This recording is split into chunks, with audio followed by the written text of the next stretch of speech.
Good afternoon. Hi, it's Jason Lipfeld. It's Friday afternoon. I'm very excited. The weather's getting warmer and things seem to be getting a little bit better. I'm happy to be here with you to start off the spring semester for the Friday Ambassador Workshop series. Uh, those of you that are new and joining us for the first time, I want to welcome you. Really looking forward to meeting you and getting to know you as we go through the spring semester. And as I mentioned just before we came out online on the video, hoping to have our spring retreat this year in May, hoping to be able to get back out in the community and serve on a regular basis. And I will be on campus a bunch more, so that you're more than welcome to come and visit with me and say hi, and maybe even help out at the booth, giving out information and stuff. So it's all good stuff. It's all good things. And today we start off all those good things with Inspirational Workshop. I met Tim Duffy because of the guy who, you guys are on either side of me right now. So I met Tim Duffy because of Andre Thompson, who's a graduate of our program, who's running for student government at Lehman right now. Congratulations, Andre. And who made a great impact as a member of our society. Model UN, Model Senate, served in the student government at Hostos, all sorts of other things. He's a Hostos student ambassador, for the rest of his life. Whether he likes that or not, he's just always part of us.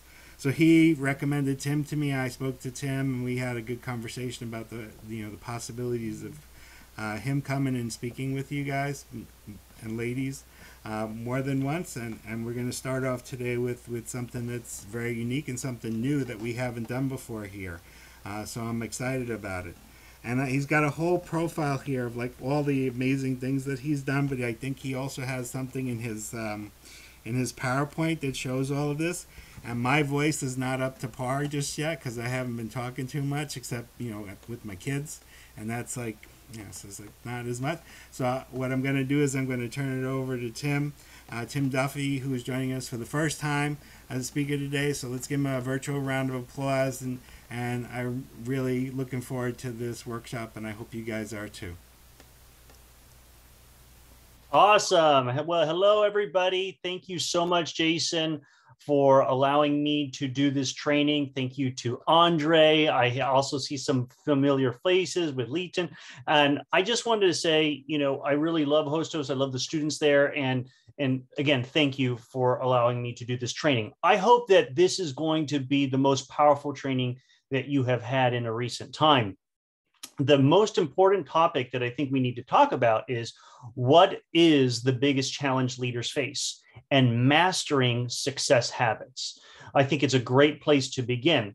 But before I go into the whole entire training, I thought I'd give you a little background so that you know who I am.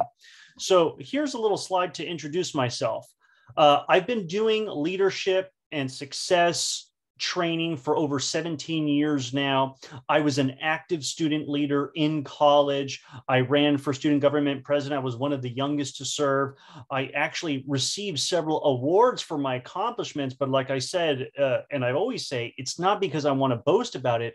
I was successful and got those awards because I had great mentors that guided me on what to do, what to say, and I followed their advice. And success has already been laid out for you. You just need to gain that wisdom and apply it. And that's exactly what I did.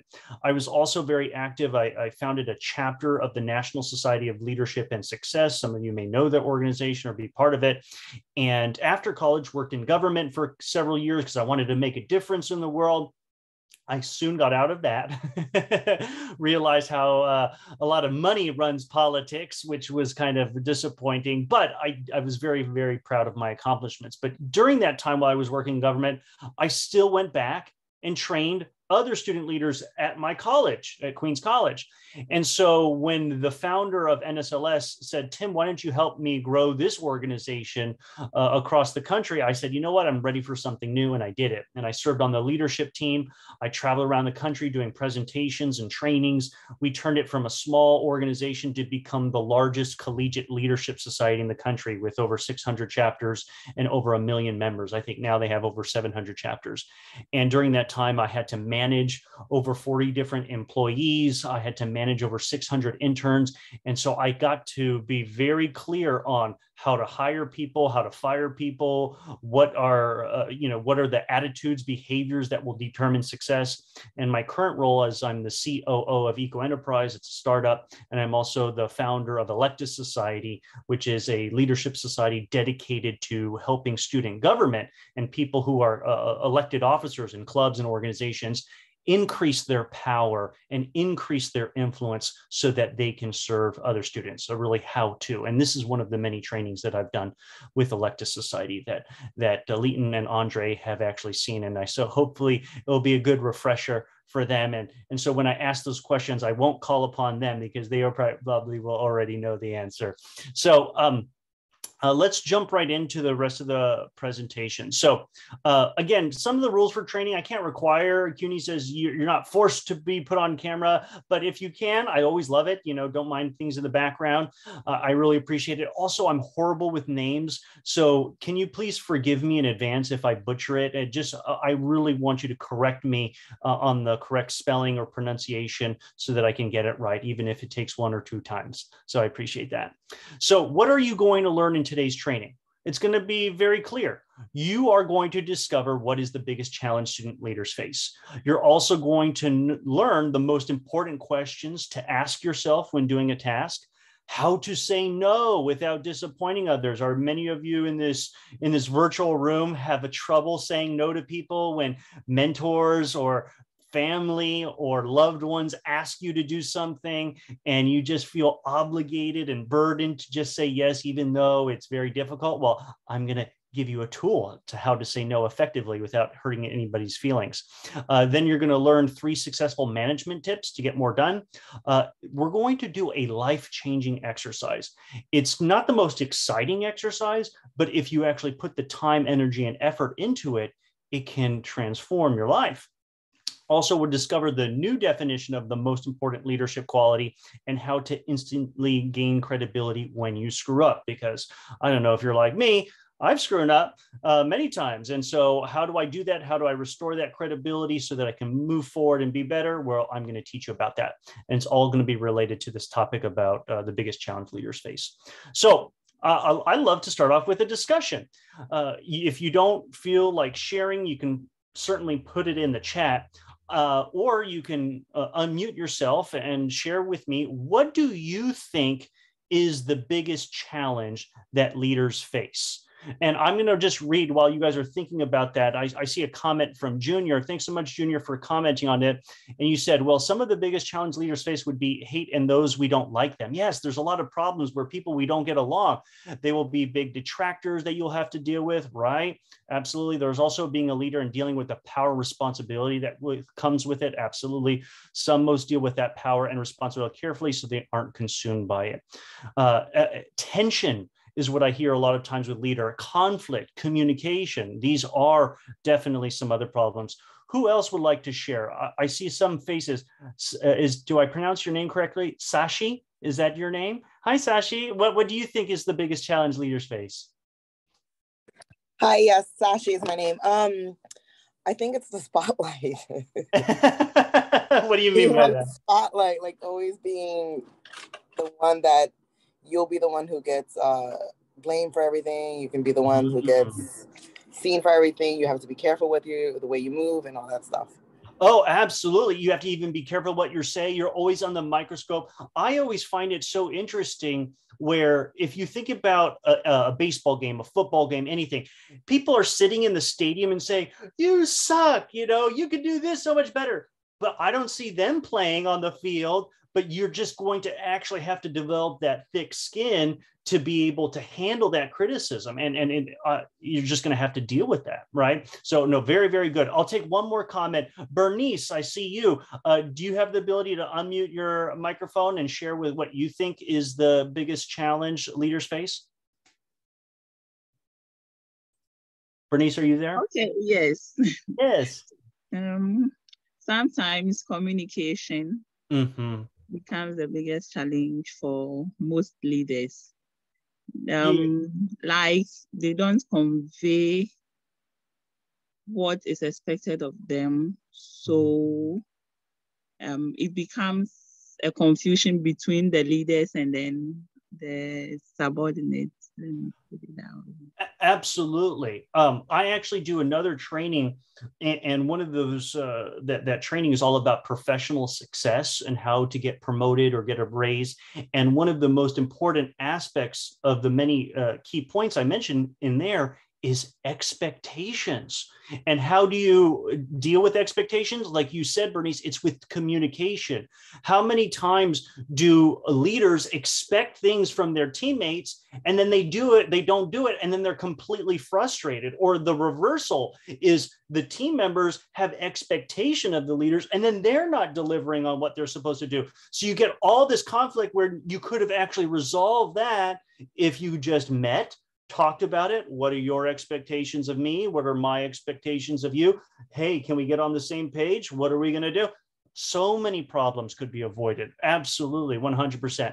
And then I think Christina wrote another in a comment, lead also and be a team player. Absolutely. So these are all accurate challenges that leaders face. Now, again, none of these answers are wrong. My challenge is to say, well, what is the number one? The biggest challenge out of all of them. And do you want to know what I believe it is based on working with over 600 interns as part of an internship that they were trying to start these leadership chapters all across the country? I can tell you, I've managed them, I've worked with them. They're always kept back. We always came back to one major problem with all different student leaders or any leaders themselves. Here's what it is. It is time.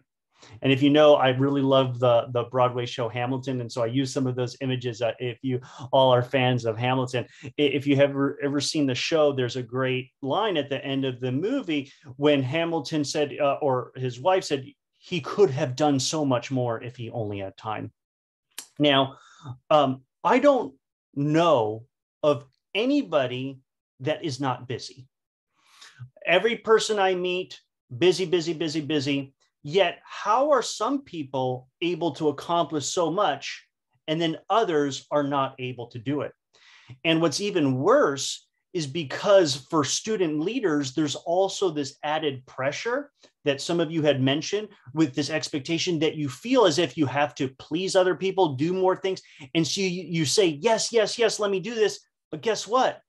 You don't have the time, you don't have the skill, and you take on more of you can chew. And guess what ends up happening? You end up destroying your reputation. People can't always count on you, cannot rely on you, because guess what? You're overwhelmed. One of the most shocking things that I learned, and I had a whole new respect, is that we would hire interns, and we wanted to start chapters at my last company at Ivy League schools. And so you would think that the Ivy League schools would have some of the smartest, brightest students, and they definitely were very, very intelligent. Not one of them was able to successfully complete the internship. Mind blown. And there are several reasons for that, but the number one reason was because they're so amazing, outstanding students, they're doing hundreds of things and that they don't have time to complete what they said or they were supposed to do. So it was very shocking. So I want to start off by sharing a story with about one student, because all of us are, in this virtual room, or most of us are college students. And I worked with this student, and his name was Brian. And his task was to do an internship. I was going to be his manager and mentor and guide him. And he was going to do all this work to help bring a leadership program on his campus. And so we have weekly meetings, and every meeting we end with, okay, what action steps are you going to take? And so he would take those action steps, and we would meet up the following week. And so we had our meeting, we met up the following week, and we pick up the phone, and he says, Tim, I'm so sorry. And I'm like, why? What happened? And he's like, I was so busy. I had an exam. I didn't have time to do any of the things that you had asked me to do. And I said, okay, is everything all right? Yes, everything is good now. That exam is over. I was pulling all-nighters and I just didn't have any sleep, and I was just overwhelmed. I said, I got it. Now, what are you going to do moving forward so that won't happen again? No, Tim, I promise you, it's not going to be a problem. I'm going to be good this week. We're going to take care of all the action steps. Sounds good.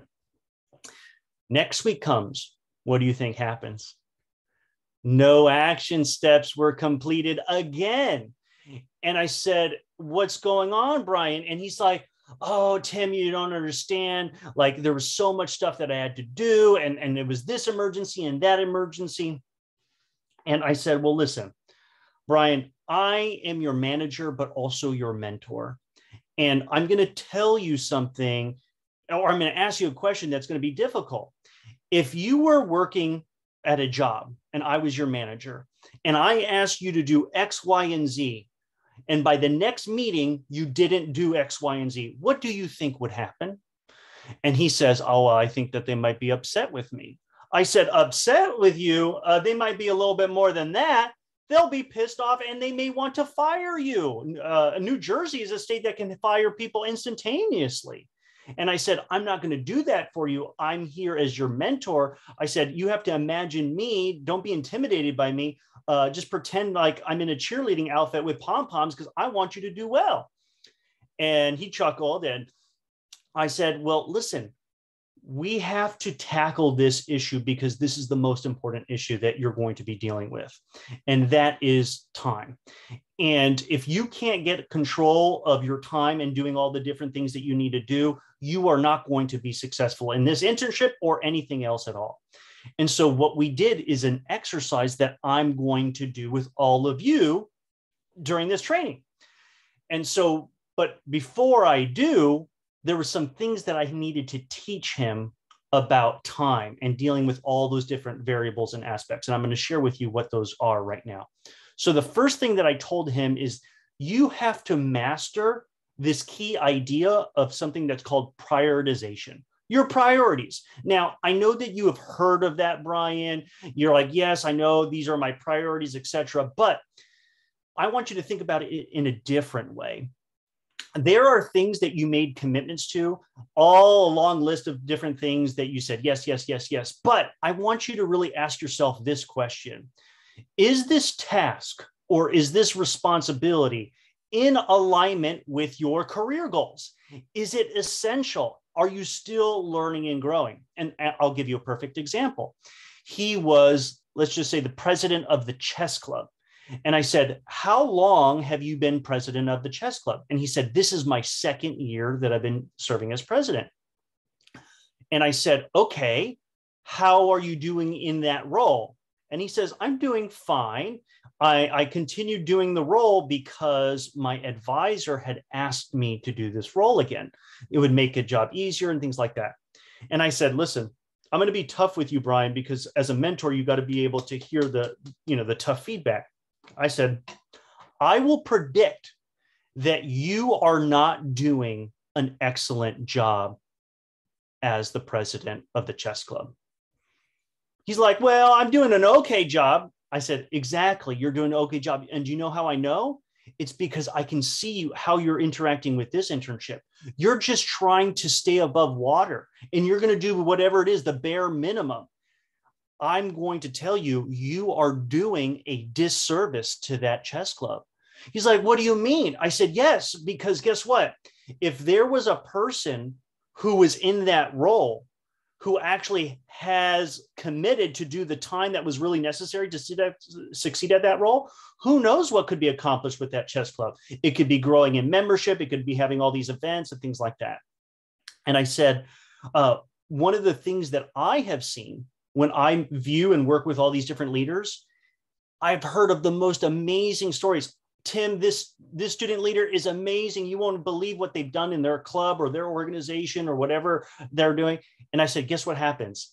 As soon as that person leaves or graduates, an organization crumbles and falls apart. Do you want to know why?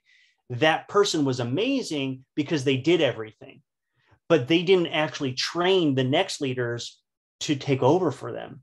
And so what I ended up saying to Brian, I said, Brian, is being the president of the chess club, are you still learning? Are you still growing? And he's like, no, not really.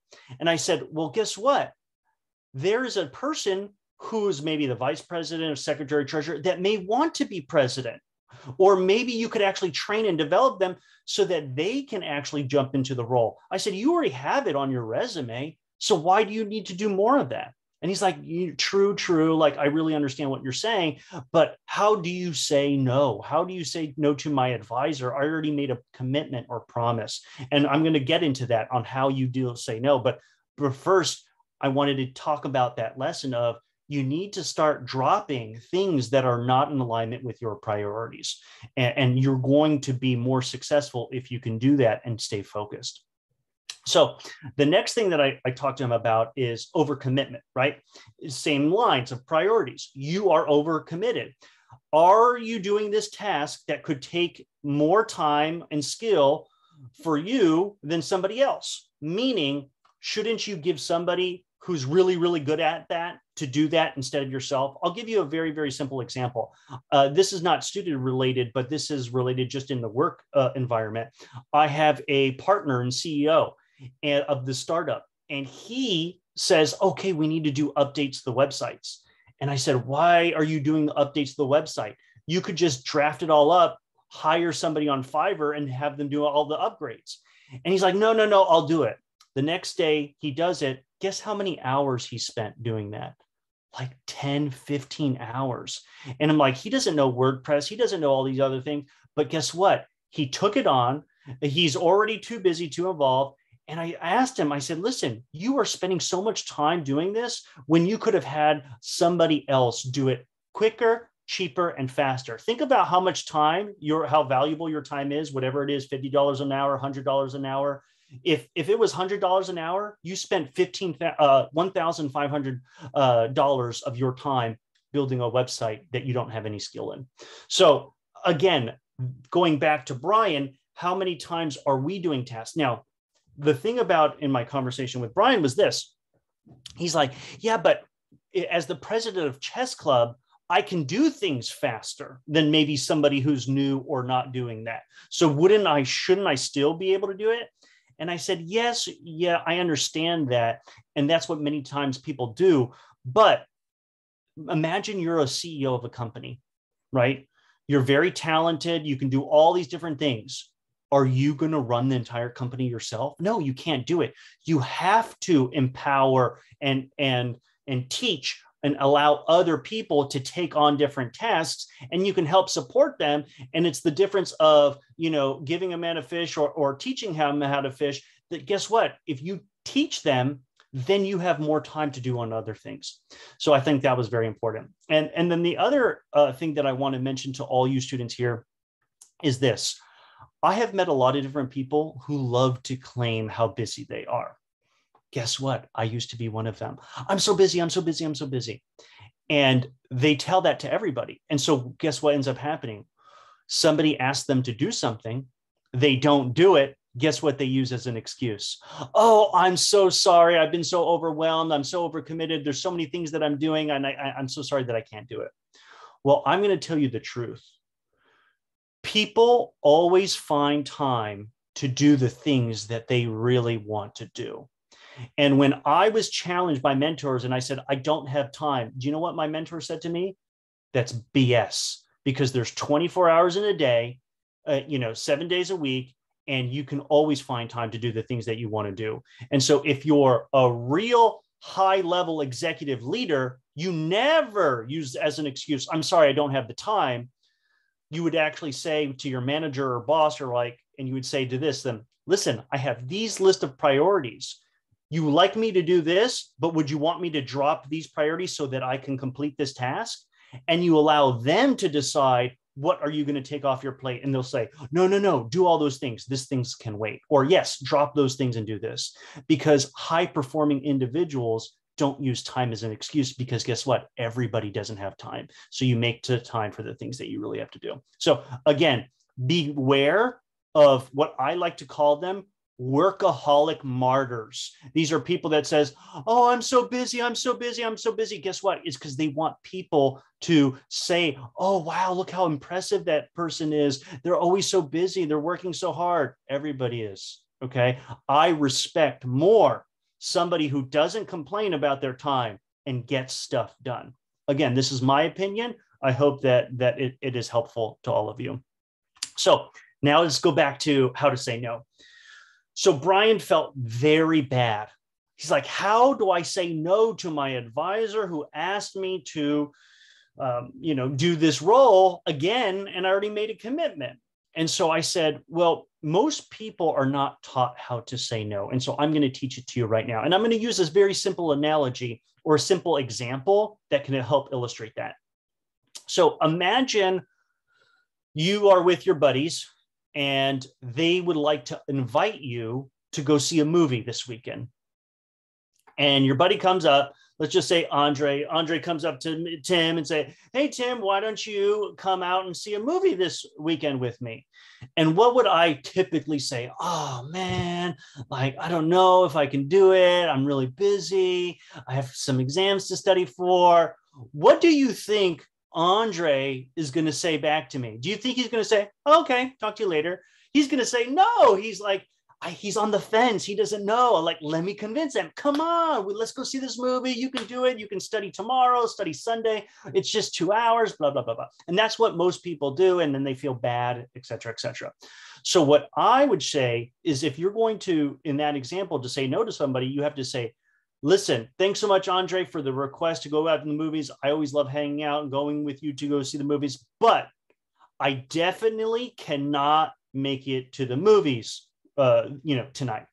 And the reason why is because I made a commitment to study for an exam that's happening on Monday that I really need to study for. However, I really appreciate you asking me, is there somebody else that you can take with you? Have you asked Muhammad? Have you asked, this person or that person? So do you see how I'm actually helping them with that request? He's like, no, I didn't think of that, or I didn't ask this person, or I was going to ask them next. Great. This is how you say no to people. It's because you're very empathetic of their request and their concern. But what most people don't do is they're not affirmative. Christina, I see your raised hand. Please, I love to take. Doesn't that take time and energy when you have to sit down and solve a problem for someone else? Like, let's say that you have to, I don't know, you're studying the case that you just set up, right? Yeah. And this person comes out and let's go out, let's do this and that. And you're on the phone for half an hour, like, how about you do this? Do you talk to like, doesn't that take time and energy? I mean, wouldn't it be better to say, hey, no, I can't, bye, and just focus on your thing? Yes, it would, but according to some, that may be cold, right? That they might say, oh, that's so harsh. So again, I'm really talking and addressing those people who really have a difficult time to be able to say no to people, right? So how could I say no? How can I let people down in such a way that it still maintains that relationship? But I agree with you, Christina. It's like, I don't want to spend a half an hour on the phone explaining to a person why I can't. That's 1/4 of a movie. Hell no, I got things to do. But what I'm trying to say is it can be done in a very simple way. Thanks so much. I can't go because of this reason. Have you tried other people to reach out to them? I wish you good luck. I would suggest that maybe you try this person if you haven't already done so. Oh, I've already tried them. Okay, I completely understand. All right. Enjoy the time of the movie. I hope you find someone to go with. I got to go. I'll talk to you later. Right. It doesn't have to be a long conversation. Does that make sense, Christina? Yes, I just have a very straightforward way of solving things. And I don't even pick up the phone. So well, listen, there are different personality styles and communications, and so yours is probably one's much more assertive. And again, and some people would call that dominant, but I don't want me to say it as a positive or negative thing. But a lot of leaders end up being that way because they got to get stuff done. But I just want to let you know is that there are different ways and styles to communicate, but we'll have to save that for another training, right? But for this one, what I was telling Brian was this. I would say, hey, well, Brian, now that you know the 4 steps to actually how to say no, this is what I would invite you to actually speak with your advisor and say, hello, advisor. Listen, I appreciate and thank you for allowing me to serve as another year as president. You had made that request of me. I made that commitment. Unfortunately, I've realized after talking with one of my mentors that I definitely cannot continue to be president. And the reason why is because I am overcommitted and I'm doing so much and stretching myself so thin that I'm no longer serving the organization and all the different duties and responsibilities that I've been charged with. However, I don't want to leave you hanging, and I don't want to skip out on my responsibilities. I'm going to ask for your help and support in finding a new president that can take over for me, and I will help train them and develop them so that they can take over. What do you think of that, advisor? And then you can actually have whatever negotiation tactics between that and that. And I said, Brian, what did you think about that? And he's like, no, I actually think that would be very helpful. I think it could work out very well. And I appreciate it. Now, again, I see your hand raised. Sashi, if I pronounce your name correctly. Yes. What was your question? Yes. I feel like this is also good, relatable with like friends also. Sometimes. Oh, 100%. What were you thinking about? What situation? I have a hard time saying no. Like if they be like, oh, let's go out, let's go drink, we're going to do this and we're going to do that. And then I'm like, oh no, but I have to, study. And then I'm like, oh God. Well, no. I know exactly what you're talking about. Now, here's the thing. I've met a lot of different leaders and a lot of different student leaders as well. And one of the things is that you have more responsibilities on your plate than other people. Just imagine if you have family obligations, work, and all that on top of that. So some people are busier and have more responsibility.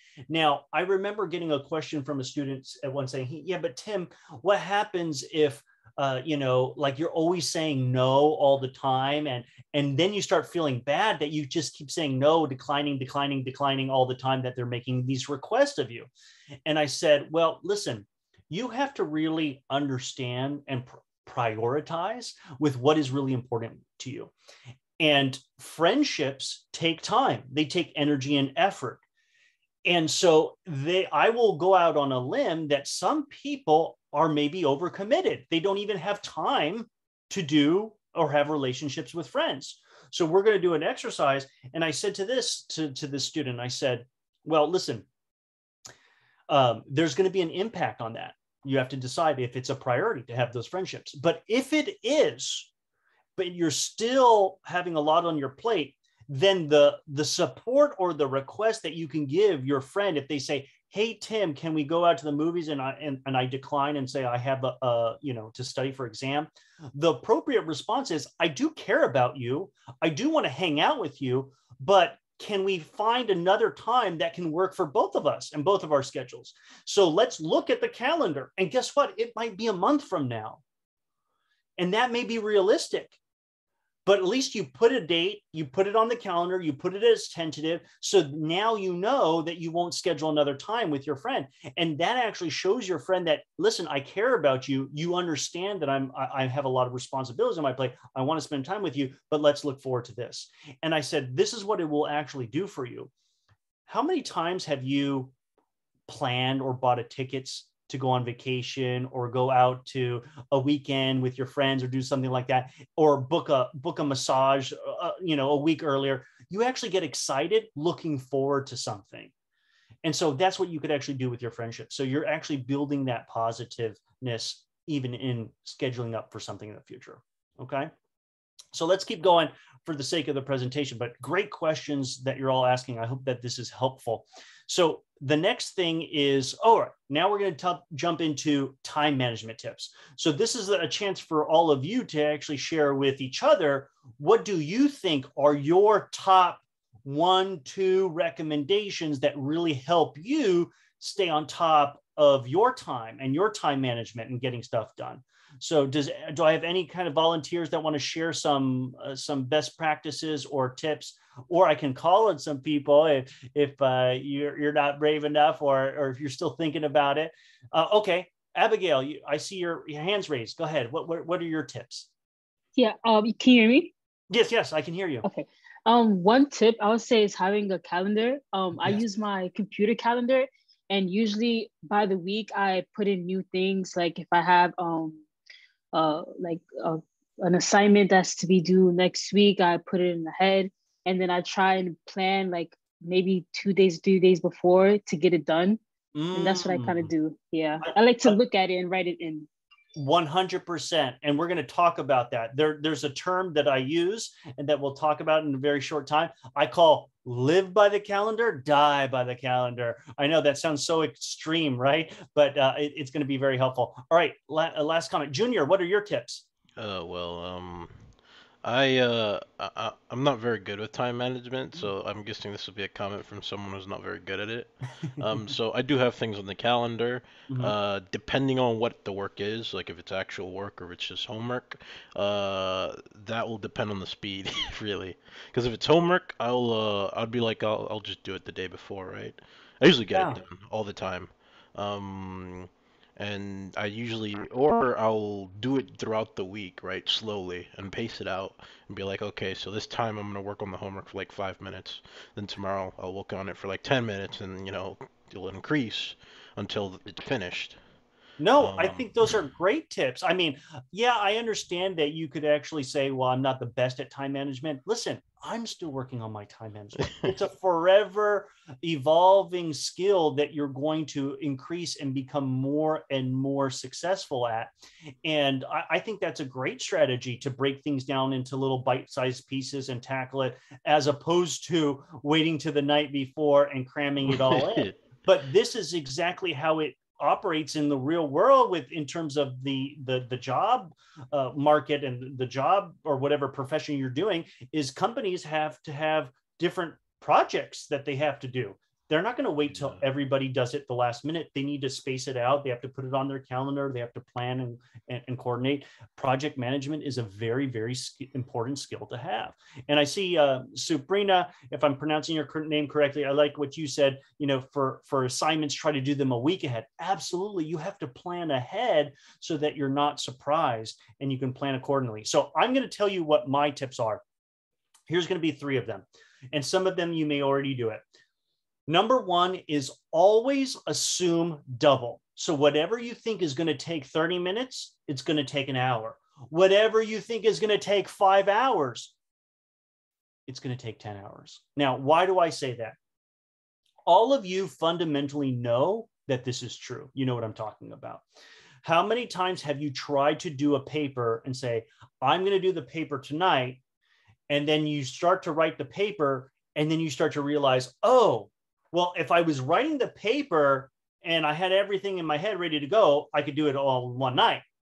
But I realized, oh, shoot, I need to get that reference. Oh, I have to get that article. Oh, no, I have to research this. Oh, my mom called me. Oh, my dogs are barking. Oh, I didn't know that there was going to be a package delivery. Oh, my goodness, I'm so hungry right now. Let me go eat something. So can you see all the different distractions and all the different things that happen? Yeah, if you had 5 hours and no interruptions, but how hard is that to really do? So I always say, plan double of whatever you think it's going to take, because if you do that, what you're doing is you're providing enough of a buffer for things to happen that have been unplanned so that you do them. Now, I'm not saying, constantly be distracted. No, I purposely do things to stay focused. For example, in this training, before I even started, I muted and silenced my phone and put do not disturb, knowing that I needed to be present for this. Otherwise, my phone would be ringing or I'd get a text message here or there. So these are the things that you can do to actually help focus. And then, Junior, that's me sometimes. I get to sleep late that night. Absolutely, because you didn't judge the whole time, and then you have to pull an all-nighter. And guess what? That doesn't work. And here's the reason why I say it doesn't work. Imagine you're a pilot, and you're flying from New York to California. And would you want that pilot doing their job and pulling an all-nighter and then flying the plane? Hell no. And the reason why is because when you lack sleep, you are not able to operate efficiently the next day. That means more accidents happen, more injuries, more mistakes. And you're flying a plane, you're putting all these people's lives at risk. Now, again, all of you are students, and so the stakes might not be that high. But what I will tell you is if you want to operate at a higher level, it is required that you get your sleep because we need you at your best. So very, very disciplined people do that, even the most successful people. Again, I just want to encourage all of you. If I was like an old grandpa, don't forget to get your sleep. I think it's very, very, very important. So let's go into the next one. Time management tip number 2. Like I said, live by the calendar, die by the calendar. So when I first created this training, I actually took a snapshot of my actual calendar. And yes, I do wake up this early and I have my routine. I feed my animals. I do a workout with a buddy of mine that we work out on FaceTime in the morning. I have to take out the garbage. I do my spiritual reading, my journaling, whatever it may be, whatever projects I have. Then I have my day, my work day. This is who I need to reach out to. I need to do schedule outreach. I may have some other meetings that I may not schedule. So as you can see, it's planned out down to the T of my time. Now you might say, well, Tim, doesn't that almost feel like a prison for those of you who have some trouble sometimes planning stuff in your calendar? Well, I would say this, it actually doesn't. It gives me more freedom. And I also incorporate those aspects that I was sharing with you about the buffer.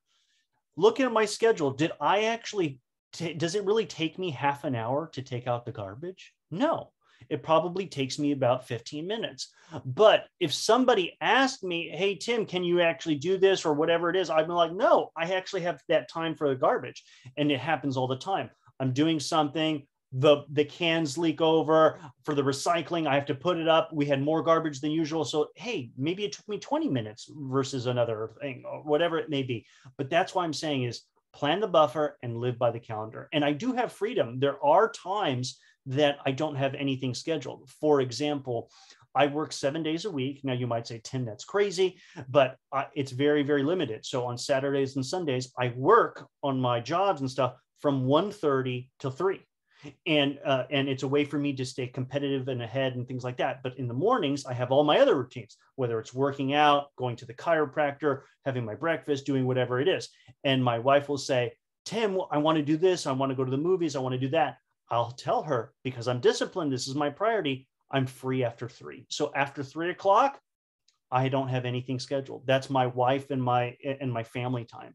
And so whatever happens in that, I'll put it in my calendar. And if it's not in my calendar, it doesn't exist. So again, I want to share with you of just my own personal experience. I've applied these principles and it's very effective. And that's how I'm able to run this startup, create this leadership society, do these trainings in addition to all my other responsibilities, because I highly manage my time. And it's something that you are going to have to develop, or if you're already doing it, increasing your skill at being more effective in doing it. And here is the last tip when it comes to time management. And this is really respect to people who have to work with others. Always schedule follow-up. And the reason why is people are unreliable. And I think that's what causes a lot of frustration for student leaders, especially if they have team members and things like that. It's like, I asked you to do something. Why can't you just do it? Why do I have to baby you? Why do I have to, give you all these reminders? Now, my response to that is this. Guess what? Have some empathy. People are overcommitted. They haven't done this training, so they haven't taken stuff off their plate yet. They've also have work obligations, family obligations, everything with the COVID, working from home, distraction.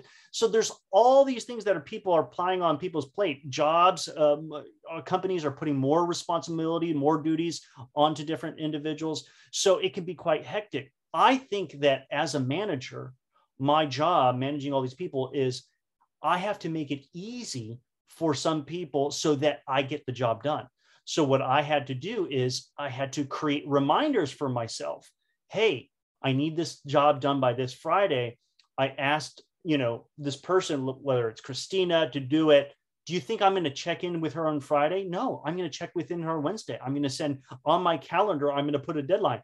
Wednesday, remind Christina, follow up, and I'm going to check in. Hey, Christina, how's it going with that thing? Did you complete it? Oh my goodness, no, I just forgot. I'm going to do that right now. All right, then I'll follow up. And I do all these things so that you can get a predictable outcome. And so if you can do that and do that with other people, you're going to be less frustrated. And this actually happens a lot for those of you as you get into the job market or already experiencing in sales, because that's what I had to do a lot in my past job and former career. We do this all the time, but we have a whole system to manage it. So guess what? When I call you because I need something, I want to request something, I send an email, I send a message, I send a text message. And then guess what? I put in my calendar, follow up with that person 1 week from today if I don't hear back from them. It's the only way salespeople are able to follow up, follow through to get what they need to do. And people, they pay a lot of money for those types of systems to make it easier. So because you don't have access to those expensive systems, you got the calendar, use it. Set your own reminders, put it in there, because I cannot trust my own mind to remember all this stuff. That is why you have systems like calendars to help and make your life easier. So make your life easier. Okay, let's keep going. Now, are you guys ready for the exercise? I'm going to explain it to you first, and then we're going to actually do it. I'm going to send you a link and you can download it, and it's going to be a spreadsheet and everything. And this is what I did with Brian. And this is what I've done with a bunch of different people and a lot of different trainings. And like I said, it's not the most exciting activity, but it's going to be probably the most beneficial, especially if you're overcommitted. So here's what it is. What we did is we had a spreadsheet, which I'm going to share with you all, and we had all these different columns. And I said, in the first column, I want you to pretend like, just look at your week. And I want you to write down all the duties and responsibilities that you have in a given week. And just do a mind dump, boom, boom, boom, boom, boom, boom, dump it. And then we'll give some time to do that. And then we're going to once we're doing that activity, then we're going to do some other activities. But before I do, now I'm going to share with you what this looks like. And I'm going to share with you this, what I should say, this spreadsheet that you can download. So give me 1 second while I pull that up. I have to escape from that. Here is the thing. It's on a bit.ly link, and it's going to be a view only, but I want you to actually download it. So go to up right-hand corner. Does everybody see that in the chat? And I'm going to share my screen so you can actually walk you through and show you how you're going to do it. And just, I always know that some people may have some technical challenges. If you do accessing the document or don't know how to do it, don't worry. Just open a regular spreadsheet. You can even do it on a piece of paper, but I like doing it on the computer and doing it on the Google Forms or Google Spreadsheets, because it makes math easier. So I'm about to show you it all right now. So everybody, give me 1 second. All right, did everybody get it? Hopefully.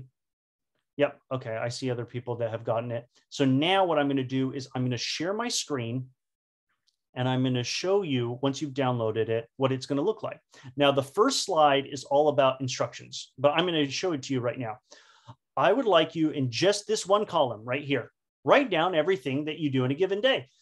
So an example might be sleep, getting ready in the morning. I like to start off, about the week, maybe start off with maybe Sunday or Saturday, then Sunday, Monday, Tuesday, Wednesday, because you kind of know your routine for the rest of the week. But you write it down, whatever you can think of. What is that your responsibility? What do you do in a given day? So I want to give you about 5 minutes to do that, and just do that one column. Now, some of you are going to say, Tim, I already see the other columns. I can do that. I'm like, no, don't do that yet. Just do a mind dump on the column 1 first. So I'm going to give you about, let's just say 4 minutes. All right. Do that right now. Go. And if you have any questions, you can always unmute yourself.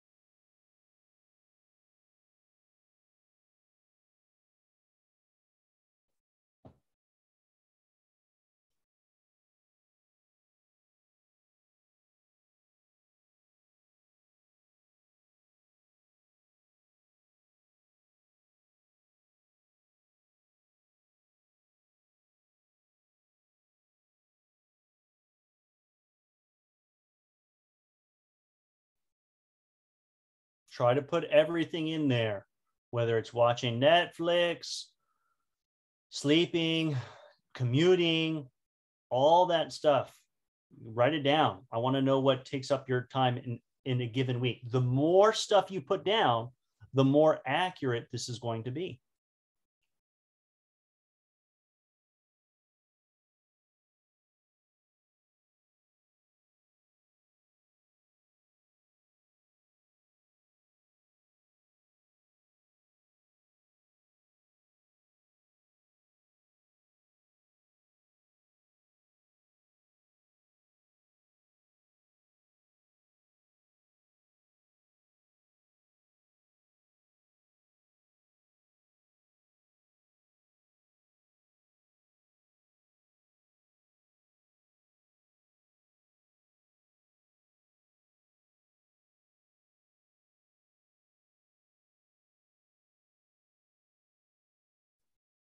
For those who are stuck, extracurricular activities, time spent with friends, social media, Instagram.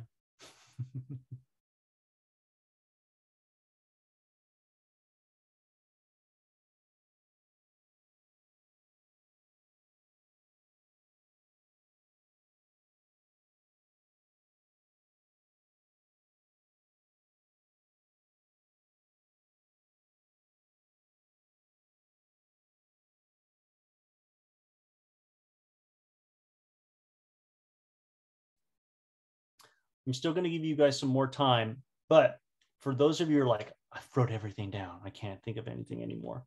It's okay. You'll come back to it later. You can always revisit it. But for those of you who finished a little bit early, I want to talk about column 2. Now, column 2 is now next to that activity. I want you to write down how long do you think that activity takes in that given day. So for example, sleep would be that perfect example. It may take 8 hours, right? Some of you are like, oh, that would be lovely, right? To get 8 hours of sleep. Maybe it's some of you it's 7, maybe somebody it's 6, 5. Others are like, I got 10 hours. I'm like, lucky you, right? Maybe because you're putting some all night or some other night. But how long does it take you to get ready in the morning? Now, because this is on a spreadsheet, I always encourage people to do it and break time slots into 15, 30 minute, 45 minute, and 60 minute. But it's easier to do the math if you don't type in, oh, this takes me 30 minutes or 15 minutes. 0.25 equals 15 minutes.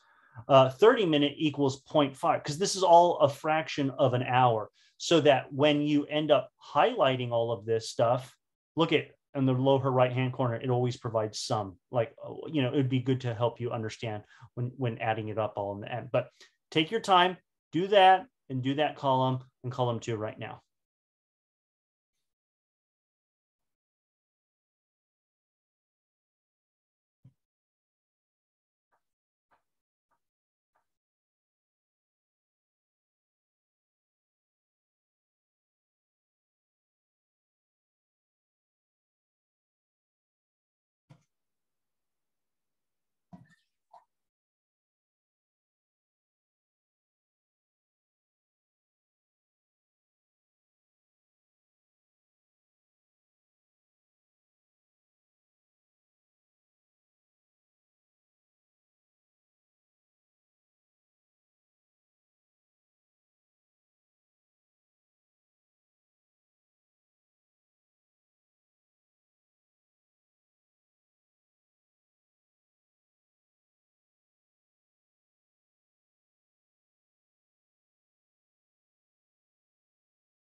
Okay, I know that some of you may already be doing it or finished. Now let's go on to the next column, column 3.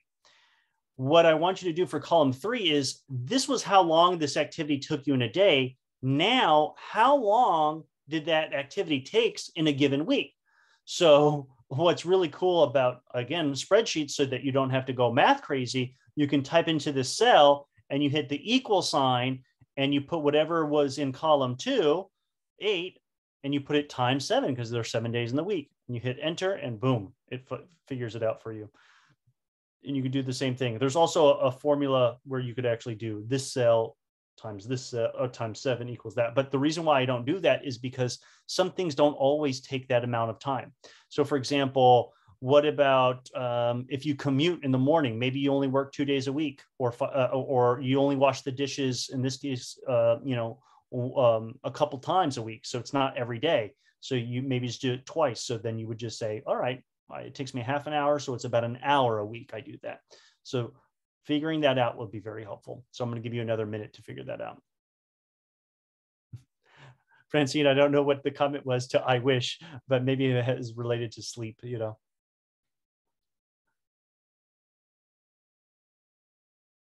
So I'll give you guys another minute to do that.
And I know that I'm going a little fast in this training, or some people are like, oh, it's perfect amount of time, or someone's like, Tim, I need more time.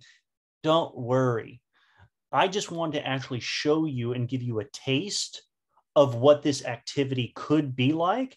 You can always be more than welcome to spend more time as soon as this training is over to actually finish this and be very thorough.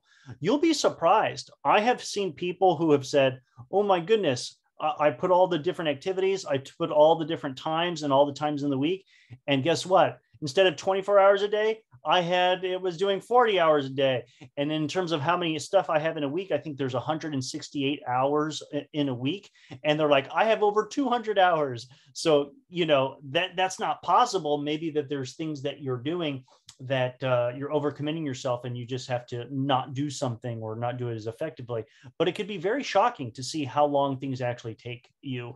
And doing this in this very detailed oriented way is not what a lot of people do. But if you are going to master your time, you need to know, where is your time actually going? So there is one final column, and it's called priority column. And before we're going to do this, I'm actually going to go back to the presentation. So here's what it was when it comes to priorities.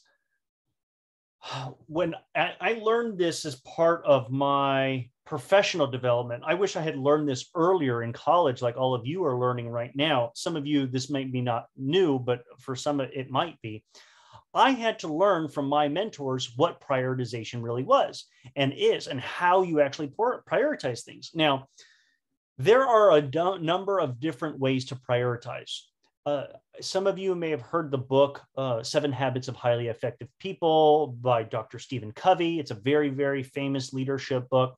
He has his own 4 grid on how to categorize things based on priority, whether it's immediate right now, I should do it later, it's important, not important, all this other kind of stuff. There's so many different methods for this, but I like to keep things so simple. And here's what they do in the business world. And I love it because it's 1, 2, 3. Everything in your life can be broken down into 3 categories of priority. It's either number 1, it's very important, which in the business world, it means it is an immediate business need. Now, let me give you an example of an immediate business need. An immediate business need might be something that brings in revenue for a company or organization. If you don't have money coming in, you can't pay salaries for people, right? So can you see why that's so important? Understood. Another thing maybe is something that you've already promised to deliver to the customers or clients, and it's not happening. So what would be an immediate business need? Well, the website is down. Can you say, oh, you know what, let's talk about and plan what the next conference is going to be for our company? No, the website's down and all hands on deck. We need to get this up and running because it's expected to be done. So those are some of the ideas of things that are very important, immediate business need. The second one is it's important, but it's a significant business enhancement. So for example, in the business world, it might be, well, right now we're trying to get sales. We're trying to get people to use our product or service or solution. So we've been sending out an info sheet, right? Like this 2-page document that explains everything about our business. But guess what? Is everybody reading the sheet? No. Why don't we make a video that more people can watch the video? We can post it on social media and maybe we'll get some more sales from that. Okay, I got it. You know what? We have something, so it's not like we don't have anything, but maybe making a video would be a significant business enhancement. All right. Then when it comes to the third priority would be, it's somewhat important, but in the business world, it's called, it's nice to have. So for example, this is what a lot of people like to do. Hey, I already have this sheet that has all of our cool products and services and solutions. I think we can make it better. Why don't we change it? Why don't I spend another couple hours trying to improve it, making it shorter, etc.? Yeah, you could do that, but it's really nice to have. You know, it's a nice to have. It's not essential. We already have one. It's been good enough for us and it's been getting us business. Why do we need to do it again? And so be very careful of that. So now if you can see that applying to the business world, now you can apply it to just your life. What are the things that are an immediate business need in your life? Well, it might be eating, might be an immediate business need if you can't have fuel, if you don't have sleep, things like that. Now, you might say it's different for different people to really categorize the things that are really important. It's very subjective. Like I would give an example. Some people exercise. I do it. Now, is exercise an immediate business need, very important, or is it a significant business enhancement or nice to have? It's up to you to decide what that priority is for you. I know some people would say, Tim, if I don't exercise, I get cranky, I get angry, and I get stressed out. But the moment I exercise, I feel good, I feel calm. Like it's definitely immediate. Like I need it in order to function. Other people exercise occasionally, they go running or whatever. Listen, if I don't go running 1 week, you know, maybe it's not the end of the world. Okay, maybe it's a nice to have for you, or maybe it's a significant business enhancement. So everything that your life is important to you, otherwise you wouldn't be doing it. But now do the important task of actually breaking things down in the fourth column between, is it a priority 1, a priority 2, or priority 3? I'll give you a minute to do that right now. Go.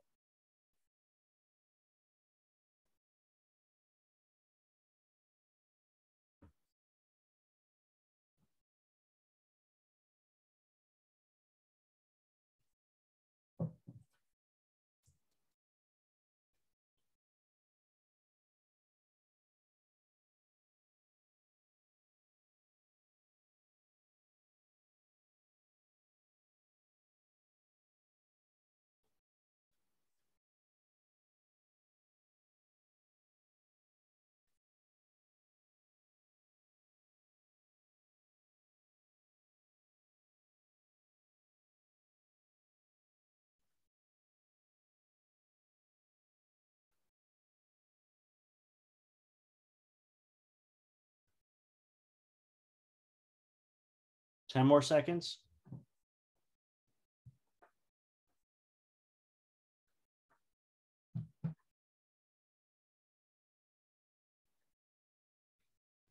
All right.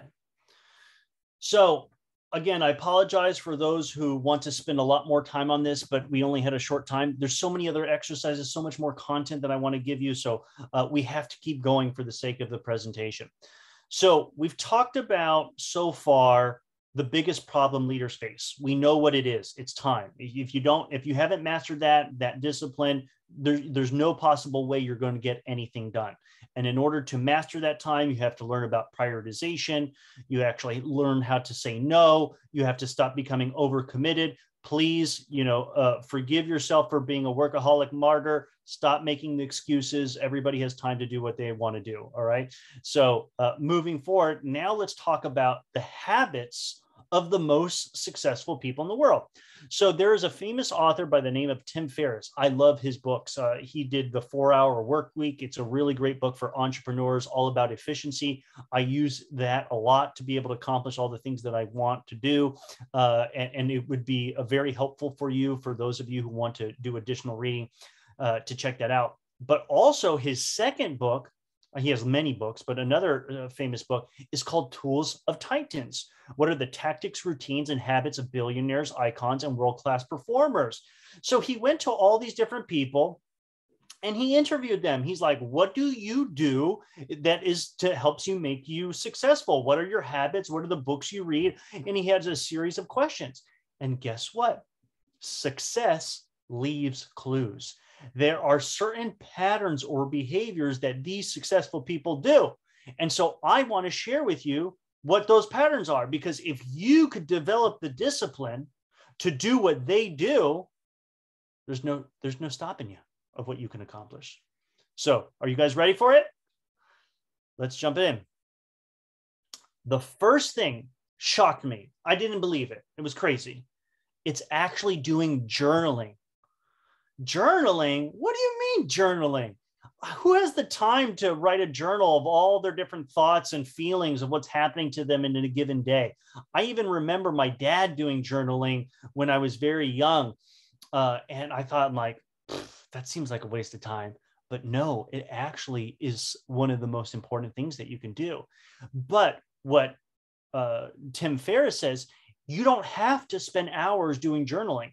You could actually do it in 5 minutes. They invented something called the 5-minute journal. And I bought it. It was a $25 hardback book. The first 10, 15 pages are all about the positive psychology and studies that have been shown on why doing gratitude journals 5 minutes, a day is the most beneficial thing for you to do. And I quoted it right here in the study, 2003. Daily gratitude journal leads to better sleep, reductions in physical pain, greater well-being, and better ability to handle change. Like, holy moly. Like, I didn't even know that. And I'm going to go into what those examples are of what are the questions that, guess what? You can start doing that right now. And you don't have to buy an expensive journal. I'll give you those questions. And every day that you've been doing this, you can start doing it. Now, I have to confess, I have been doing this ever since 2017, because that is when I discovered the power of this. And I'm going to promise you that when I do my gratitude journal, I'm happier that day. I get more accomplished than ever before. The days that I don't do it, I'm not as accomplished that day. I have some trials, tribulations, challenges. Things get more difficult. So just trust me and believe me when I say that this could be something that's a game changer for you. The next thing is exercise. So I had read the importance of doing exercise every morning. And I have to tell you, that was very difficult for me. Who wants to wake up very, very early in the morning and do exercise?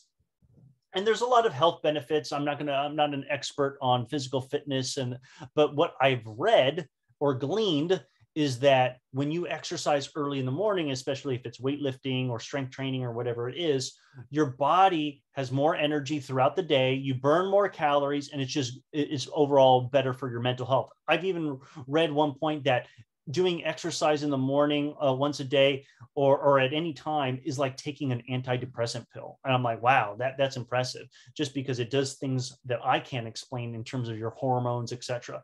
And so whatever your physical condition, anybody can find a way to get some exercise. And so I do that at least 4 times a week. And now I've been working on increasing that to maybe 5 or 6 times a week. And those other days, at least doing some yoga stretches or something that helps stretches out my muscles and everything like that, which is going to give me more flexibility, more mobility and things. The third thing is meditation. And I love this picture with the dog doing a little meditation in that room. Now, I respect everybody and their religious beliefs. Some people say I meditate, other people say I do prayer. Whatever form that you feel comfortable doing, it's all about you sitting down, stilling yourself, quieting your mind so that you can just be focusing on your breath, breathing in and out. Now, some people do mantras, some people do things. I personally believe in a greater spiritual sense. I use that time to meditate, imagining white light hitting my body.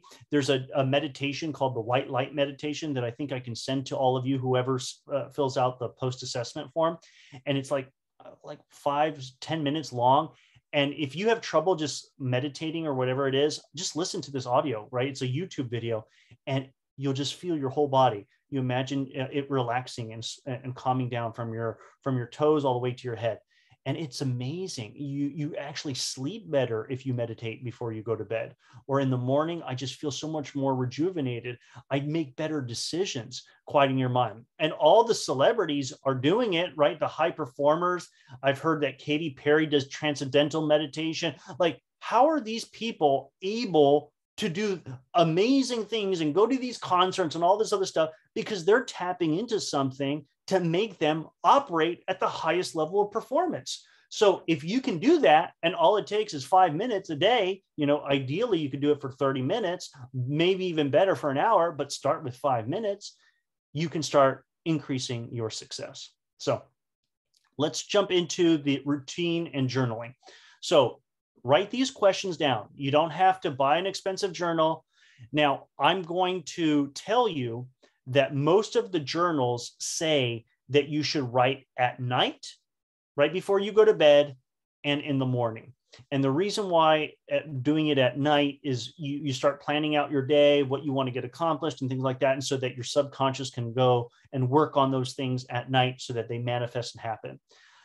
That has been the advice. I don't believe in giving you advice that I don't follow myself. So even though that is what I've read, that's what I've heard, I just do what works for me. So for me, I take all those questions and I just do it religiously every morning, whatever it takes. Even if something distracts me in that morning, I'll even do it at 12 o'clock in the afternoon if I didn't have a time to do it that day. That's how dedicated I am to doing it. The first question is reflect. What were your amazing moments yesterday? And so I'll analyze what were all those awesome moments. Second one, improve.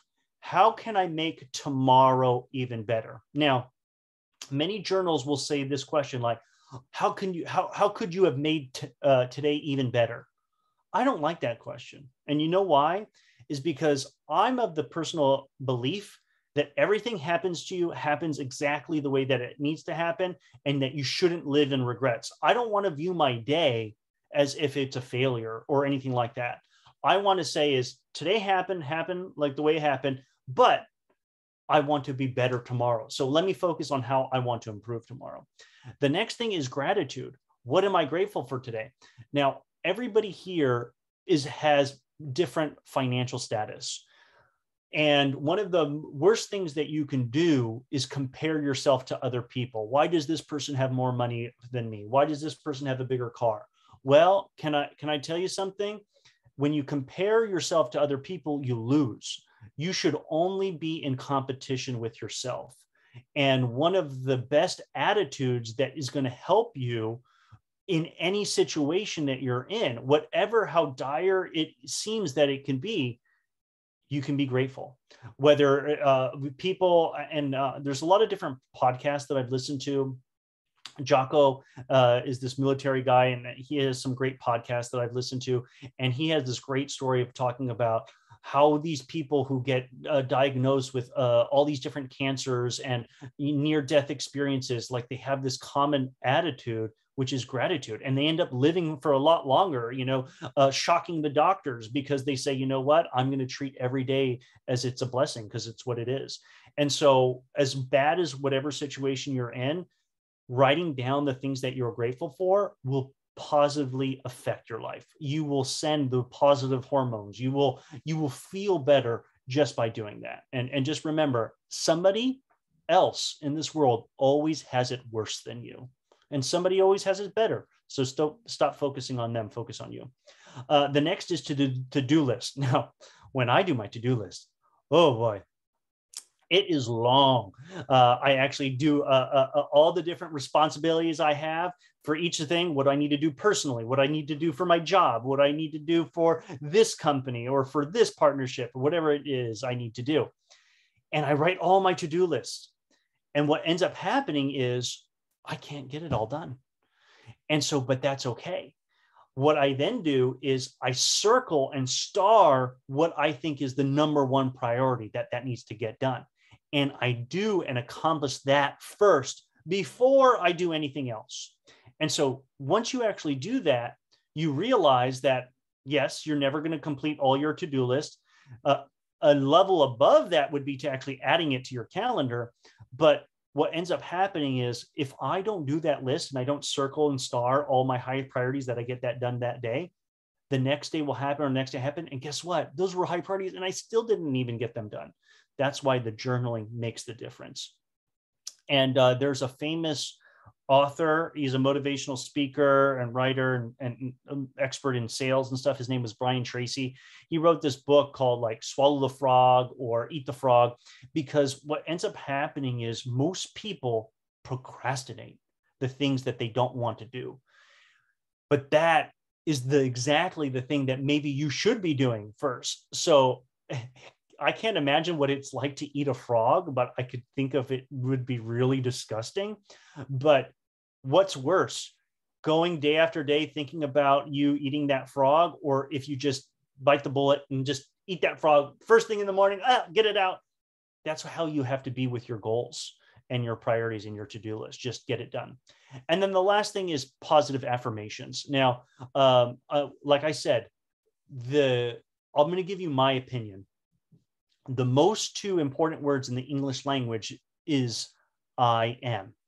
And it's an affirmation. Some people even say it's a spiritual thing, right? I'm just going to give their perspectives. You know, there's a famous thing in the Bible, I am that I am. That's what the name of God is. You know, I'm not here to tell you what to believe or whatever religions or anything like that, but I'm just going to tell you my personal opinion. I believe that we are alive, that there's a spirit within us. And I call upon that presence. Some people call it their gut, their instinct. And, you know, other people call it their I am, who they are, their consciousness. And so when you are a living, breathing thing and you call upon your I am and you say, I am strong, I am successful, whatever that affirmation is, you are putting your time, energy, and effort into making that a reality. And I'll give you a perfect example for this of why it's so powerful is, have you ever heard of the placebo pill, where people take drugs and they believe that they're taking a pill that's a sugar pill, and suddenly they take it and they actually start to feel better because they believed that it was going to help them? Do you know science has already recognized that this phenomenon is so powerful that they have to create fake pills for people to actually determine whether a pill is actually effective? That is shocking. That is just mind-blowing. So the power of our thoughts create our reality.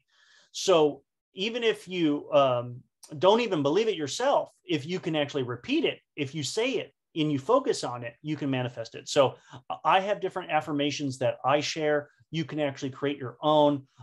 You know, what I usually say is, I am the light, I'm guided by the light, I'm inspired by the light, I am the light. And I have some others that I say as well. And those are the things. And if I just focus on that and create that, and imagine light coming to me, I feel more powerful, I feel stronger, I feel more gratitude, I think I can accomplish more. So create your own affirmations and you can actually see what can be accomplished. All right, I know I've talked a lot, but I want to give some opportunities to ask any questions about this, because we've covered, you know, journaling, the success habits, etc. Does anybody have any questions so far, or about any of these topics? All right, I'll keep it going then. Great job. Oh, you're gonna show video for the meditating, right? Yes. So if you fill out the post assessment before the end of this training, because you'll put in your contact information, I will email it to everybody what that meditation is. Great question. Okay. Let's keep going. Now, I talked about habits for success. There's a bonus one. So that bonus one is reading. And there's this famous quote, not all readers are leaders, but all leaders are readers, by Harry S. Truman.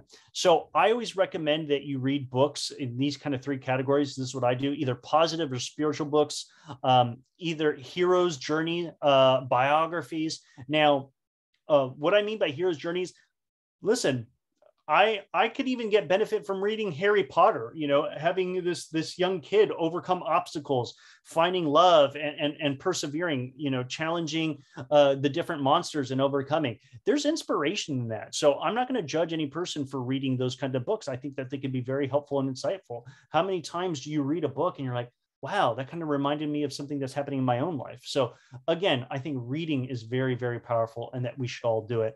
And then reading success and leadership books. Again, this is one with 7 Habits of Highly Effective People. It's very, very dense, but there's all these other types of books that you can read. Now we're going to go to our second and final activity, and then we'll conclude with some final slides. What I want you to do, if you go back to that spreadsheet, in the other tab, there is something called Create the Ideal Schedule. Now, this is something that's very powerful because right now, most of you, when you actually do your schedule, you're just reacting to what's happening. Oh, I got classes. I got to put my classes on there. Oh, I got my homework. Let me put my homework. I got my job. I got my job.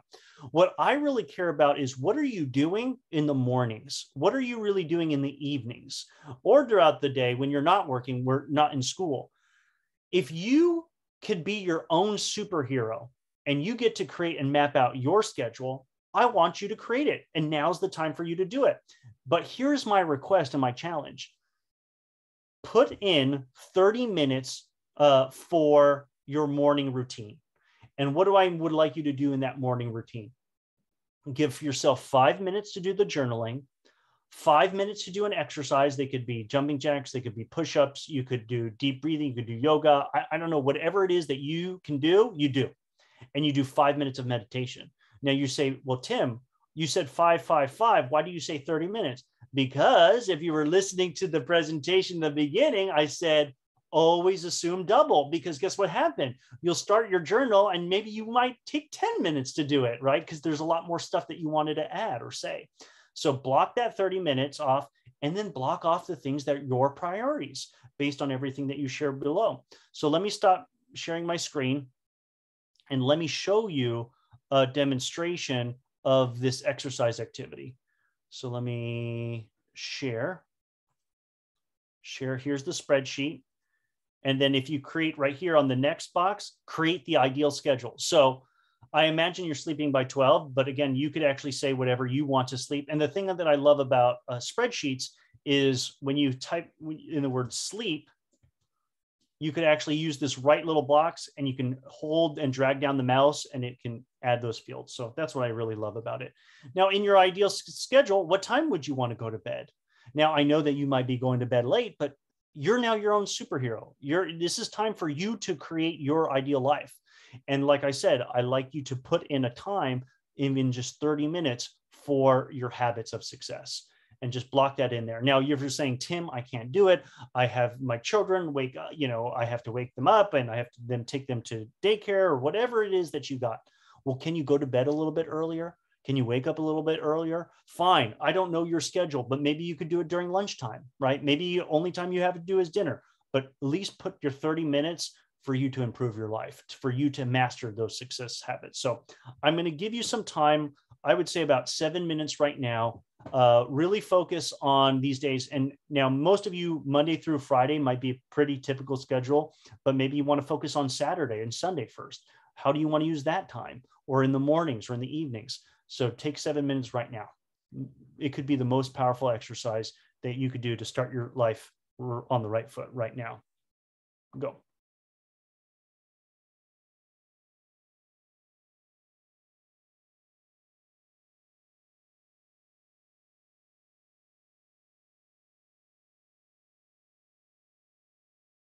Oh, I always get the question from people that, hey, Tim, can I just add this regular to my own calendar?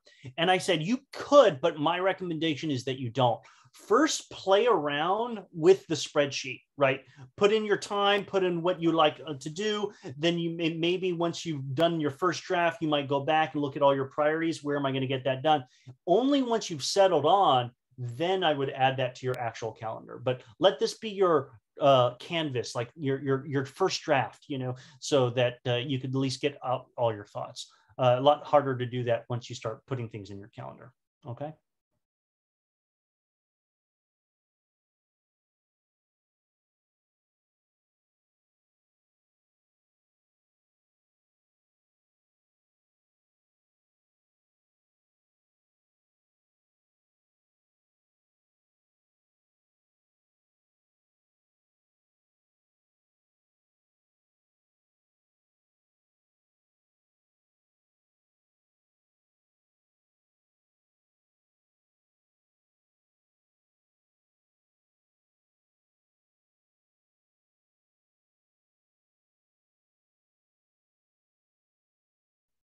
Yes, I will re-put that link for those who missed it. Give me 1 second.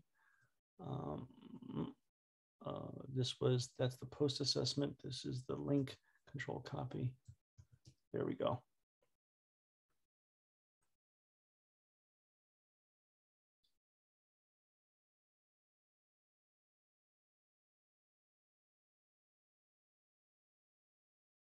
And just remember to download it because it's a view only.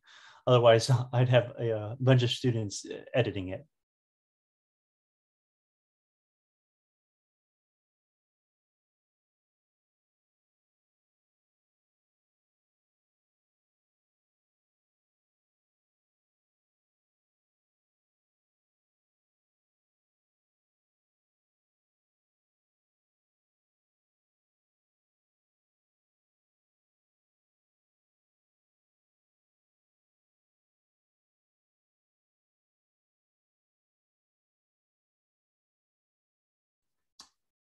About 3 more minutes, okay?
30 more seconds.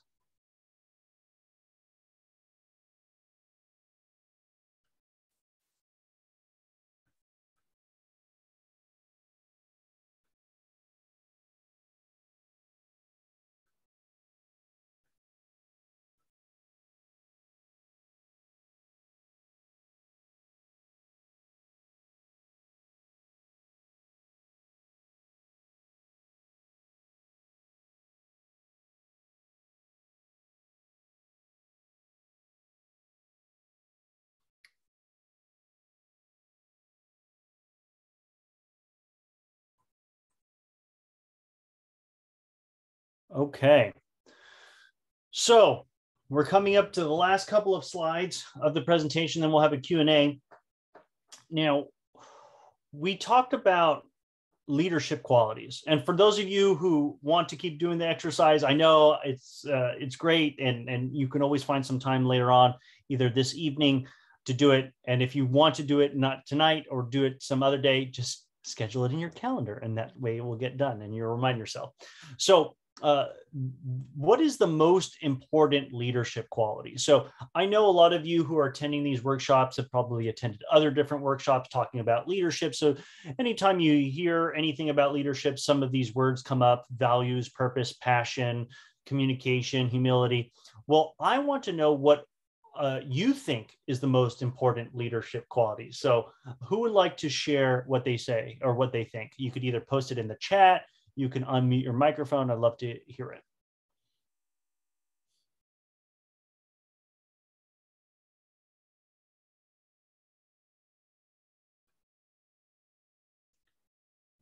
How about I call upon, oh, I see the chat's coming in. Okay, great. Let's see. Yes, lead by example, values, communication, empathy and listening, definitely, passion. Wonderful. Yeah, these are all the typical things that I actually hear and what I learned about when it came to learning about leadership. Yes, listening, all these are great. Now, I went out into the real world, like I said, after I graduated. It's always so funny. Yes, being in college is the real world, but I always use that term just because I need to go outside of college. I need to experience what it's like to work in the workplace. And I've also taken a lot of different leadership conferences and learn from different experts. And I'm going to give you what my opinion is the most important leadership quality. And you may have heard of it, but I'm going to give you a different definition. What I believe is the most important leadership quality is integrity. Now, I know that a lot of you have heard of that word. Oh, that's a very integrous person. What most people hear when they think of integrity, they think of the first definition. It is somebody who is honest, having a strong moral principle, moral uprightness, right? Isn't that what you learned and what I thought integrity means? Yes. I've even heard of another definition. Integrity is doing what you're supposed to do even when no one's looking, right? I've heard that as well. But when you actually learn about integrity, as I have, there is a second definition that I think is so much more important. And that is called being complete. It's the quality of being whole, sound, and complete, the quality of being undivided and unimpaired. And the best cartoon that really described this was this. It was a political cartoon, and it says, voters demand integrity from their election system.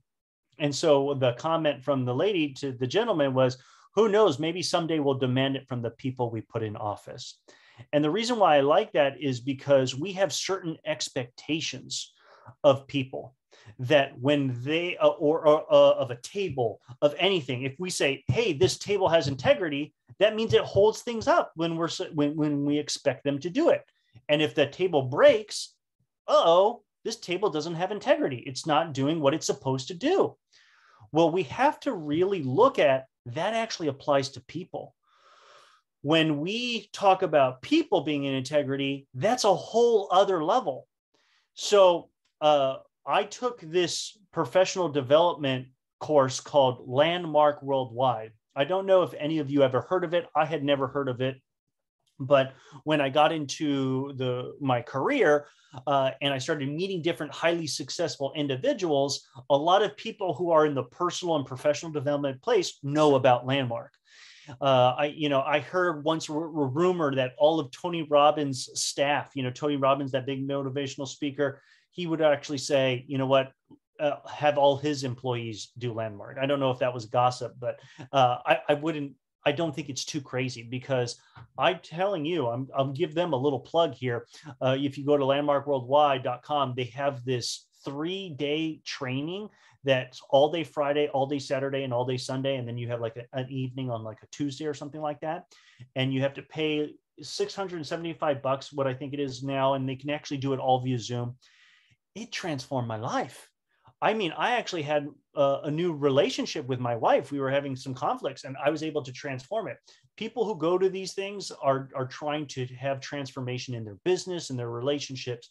And do you want to know what is the one thing that we start off and kick off the day with for this whole 3.5-day conference? And we spend like almost a whole day or half a day on it. It was this whole idea of integrity. And I was like, wow, why are we spending so much time on this? And I ended up doing that program and loving it. And then they have other programs, an advanced program. And then they have a 3.5 month, no, I think it's almost 4 months leadership program. And it's called the Self-Expression and Leadership Program. I took that program and guess what? I loved it so much that I ended up coaching that program. And then I became the head coach of that program, coaching the coaches and hundreds of participants that were going. And I did it for several years. And one of the things that they talk about in more depth is this idea of let's define new levels of integrity. And they had so many definitions of integrity that I had to come up with some kind of acronym to remember all of them. And this is what I came up with. It's called CASM and T. I need to come up with a new an acronym because most people don't know what CASM stands for. Casey Kasem used to be a famous radio host, and he used to, every time the ball dropped in Manhattan, he was there. And it's just a very, very popular name. And so I just use that to remember all the different levels of integrity. So here's what they are. Integrity is doing what you know to do. It's doing what you said you were going to do, doing a job completely, doing a job as it was expected to be done, doing a job as it was meant to be done, and doing a job on time. Now that is integrity. Now, if you can do all those things, do you know you represent like 0.001 of the population? And if you do those things, any employer would love to hire you. Because can you imagine if you actually did what you said? If you did everything that you said you were going to do on time as it was meant to be done, it takes it to another level. And I had coaches working with me and say, Tim, you need to get integrity with your life. You need to get integrity with your wife. You need to get integrity with everything, with your finances, all that stuff. And it's hard work. And so what we discovered is it's almost impossible to be integrity 100% of the time, but you can always work and restore and be integrity 100% of the time. So I'm going to share with you a confession. I divided up the roles between my wife and I for different house duties, and I have to do the dishes. I guess that's what I claim to do, but I hate doing the dishes. But I still accepted it and I still did it. And did you know that once I discovered this whole issue of integrity, I realized I was out of integrity, even doing the stupid dishes? I'm going to give you a perfect example. I have a dishwasher. And the plates would pile up in the sink. And then I would say, okay, it's time for me to do the dishes. Or my wife would have to complain, hey, Tim, the sink's getting kind of big. You're supposed to do the dishes. All this other kind of stuff. I'm like, oh, I roll. Fine, let me do the dishes. I stack up the whole dishwasher. It's full. So guess what? I say, oh, dishwasher's full. I get to leave the rest of the dishes in the sink. But do you know I was out of integrity even just doing with the dishes? When you say you're going to do the dishes, do you expect to see dirty dishes in the sink? No, but I was doing it. I was leaving it. I was doing it, not the best of ability that I could.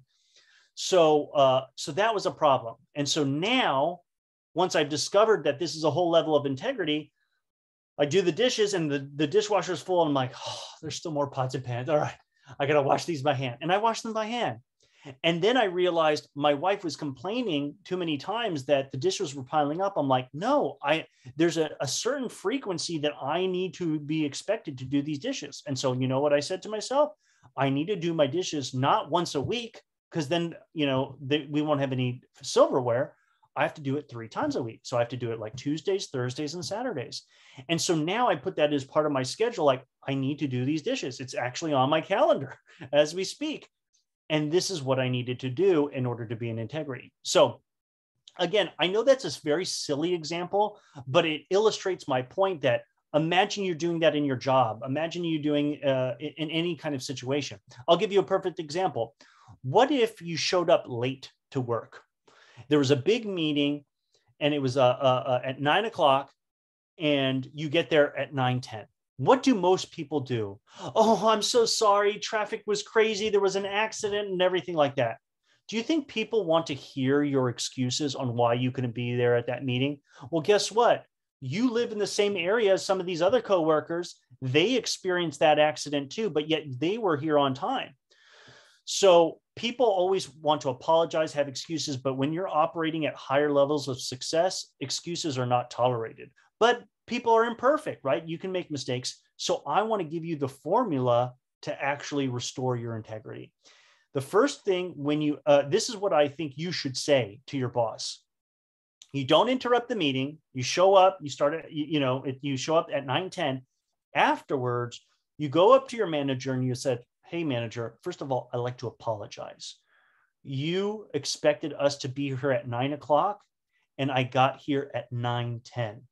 And although there was reasons why I relate, it's not an excuse. I'm going to make sure now moving forward, I'm going to put in place in a system to make sure that I'm on time now and in the future. So I left my house at this time. I'm going to be leaving earlier so that it won't happen again. And do you know how happy your manager would be just to hear those words? How many times do people say, they're to blame, they're to blame, they're to blame? You know what? I've managed people. I've reported to presidents, CEOs. The moment that you actually take responsibility for your life and you say, you know what? I screwed up. I should have done something else differently so this didn't happen.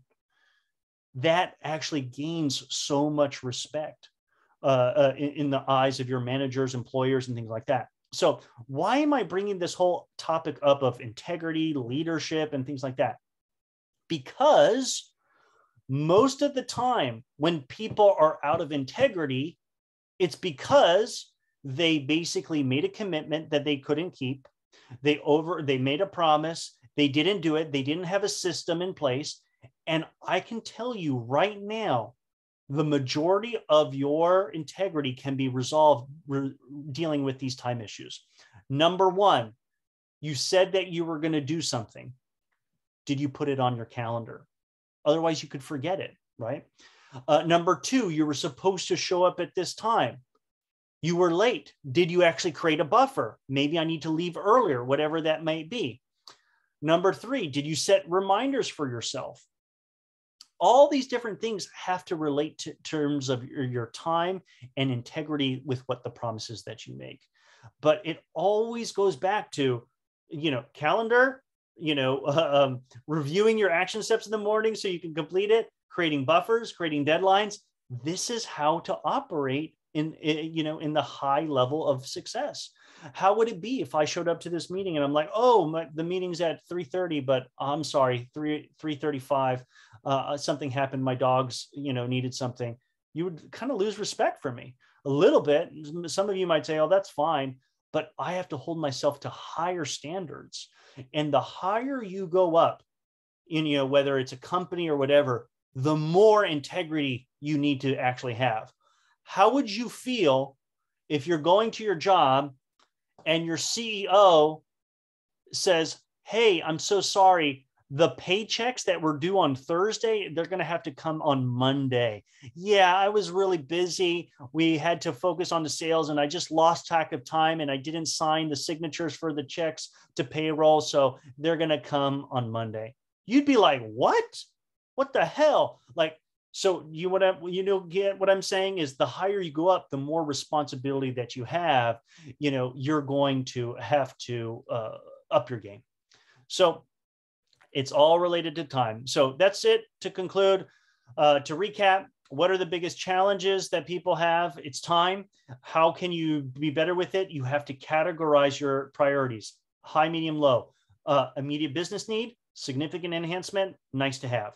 If you're overcommitted, get stuff off your plate. You need to delegate. That's a separate training. We could talk about delegation. How to say no. You have to thank them, be affirmative, give them a reason, and then see how you might help them, give them some suggestions. Develop the success habits, journal and plan out your day, exercise, meditate, and do the bonus reading. Remember, you might say to yourself, Tim, I don't have time to read. But I'm like, guess what? You can read one page. And if you read one page every day, you're going to finish a book by the end of the year or within half a year. Well, guess what? That would be 1 or 2 more books than the average person. So again, no excuses. Everybody has time. Most important leadership qualities, integrity, but it's not about just being honest. It's actually being complete, doing what you know to do, what you said you were going to do, doing it completely as is expected to be done, meant to be done, and doing it on time. CASM plus T. And then you can't always be integrity with your word and everything that you do, but you can always restore integrity and you can always work to be better than yesterday. And so if you do screw up, apologize and make a commitment and use the system to prevent it from happening in the future. Do you know how I have to juggle all the things that I do? I wake up every morning, do my journaling, do my planning, and then I have 3 meetings that day. Do you know, I have it on my calendar and I say, hey, SIRI, I don't want to say it because she'll wake up. And I say, set alarm for 11:55 a.m. if I have a 12 o'clock meeting. I knew that I had this training and I needed to prepare. Okay, it was at 3D. Hey, SIRI, set an alarm for 3 o'clock so that I can get ready and do everything I need to do. This is the level of discipline that you need to develop if you're going to operate at higher levels of efficiency. And that didn't happen overnight. It happened because I screwed up. I showed up late. I was late to a meeting and I had mentors to say, Tim, this is unacceptable. You're out of integrity with what you need to do. So if you can learn that, you'll be miles ahead. Now, here's just a little quick plug. I do some other different trainings. One of them is Secrets to Get Your Dream Job or Internship, how to stand out, what to do with cover letter, resume, and interviews. And this is very powerful because I've had to interview so many people. And so there's certain things to say and not to say. And if you can help prepare and plan for that interview, you're more likely to get that job. So again, that's one training. And then the other is how to get raised or promoted in your career. Many times people, they want to get that promotion, they want to make more money, but no one has ever taught them how to actually do it. So there's things that you need to do and questions you need to ask when you're applying for a job, on your first day of your job, when you're meeting with your manager, and when you're in your end of your evaluation, what to say and how to say it so that you can take on more responsibility, get more money, and doing it in a polite and professional way. And then another training for those of you who are in clubs or organizations, I'd like to talk about all my experience of when I was managing, leading clubs in different organizations, how to increase member engagement, increase attendance at events. I know that especially because of COVID, things are all done via remote or Zoom or online, but there's still other strategies that you can do. And I'd love to talk about those and help you succeed. So that's it. That is the rest of my presentation. Here is a Google form that I'm going to do right now. I'm going to copy this link and I'm going to share it in the chat so that I can get your feedback. Now, it's really important that you fill out that post assessment because I really take your feedback seriously. What can I do better in this training? What did you like? What didn't you like? And are you interested in any of those other trainings? All that evaluation and feedback that you give me, I'm going to send that to Jason. And so that can be used to help us whether I can come back and do more trainings for you because I love connecting with you. But thank you so much. And I'll take any questions that you might have.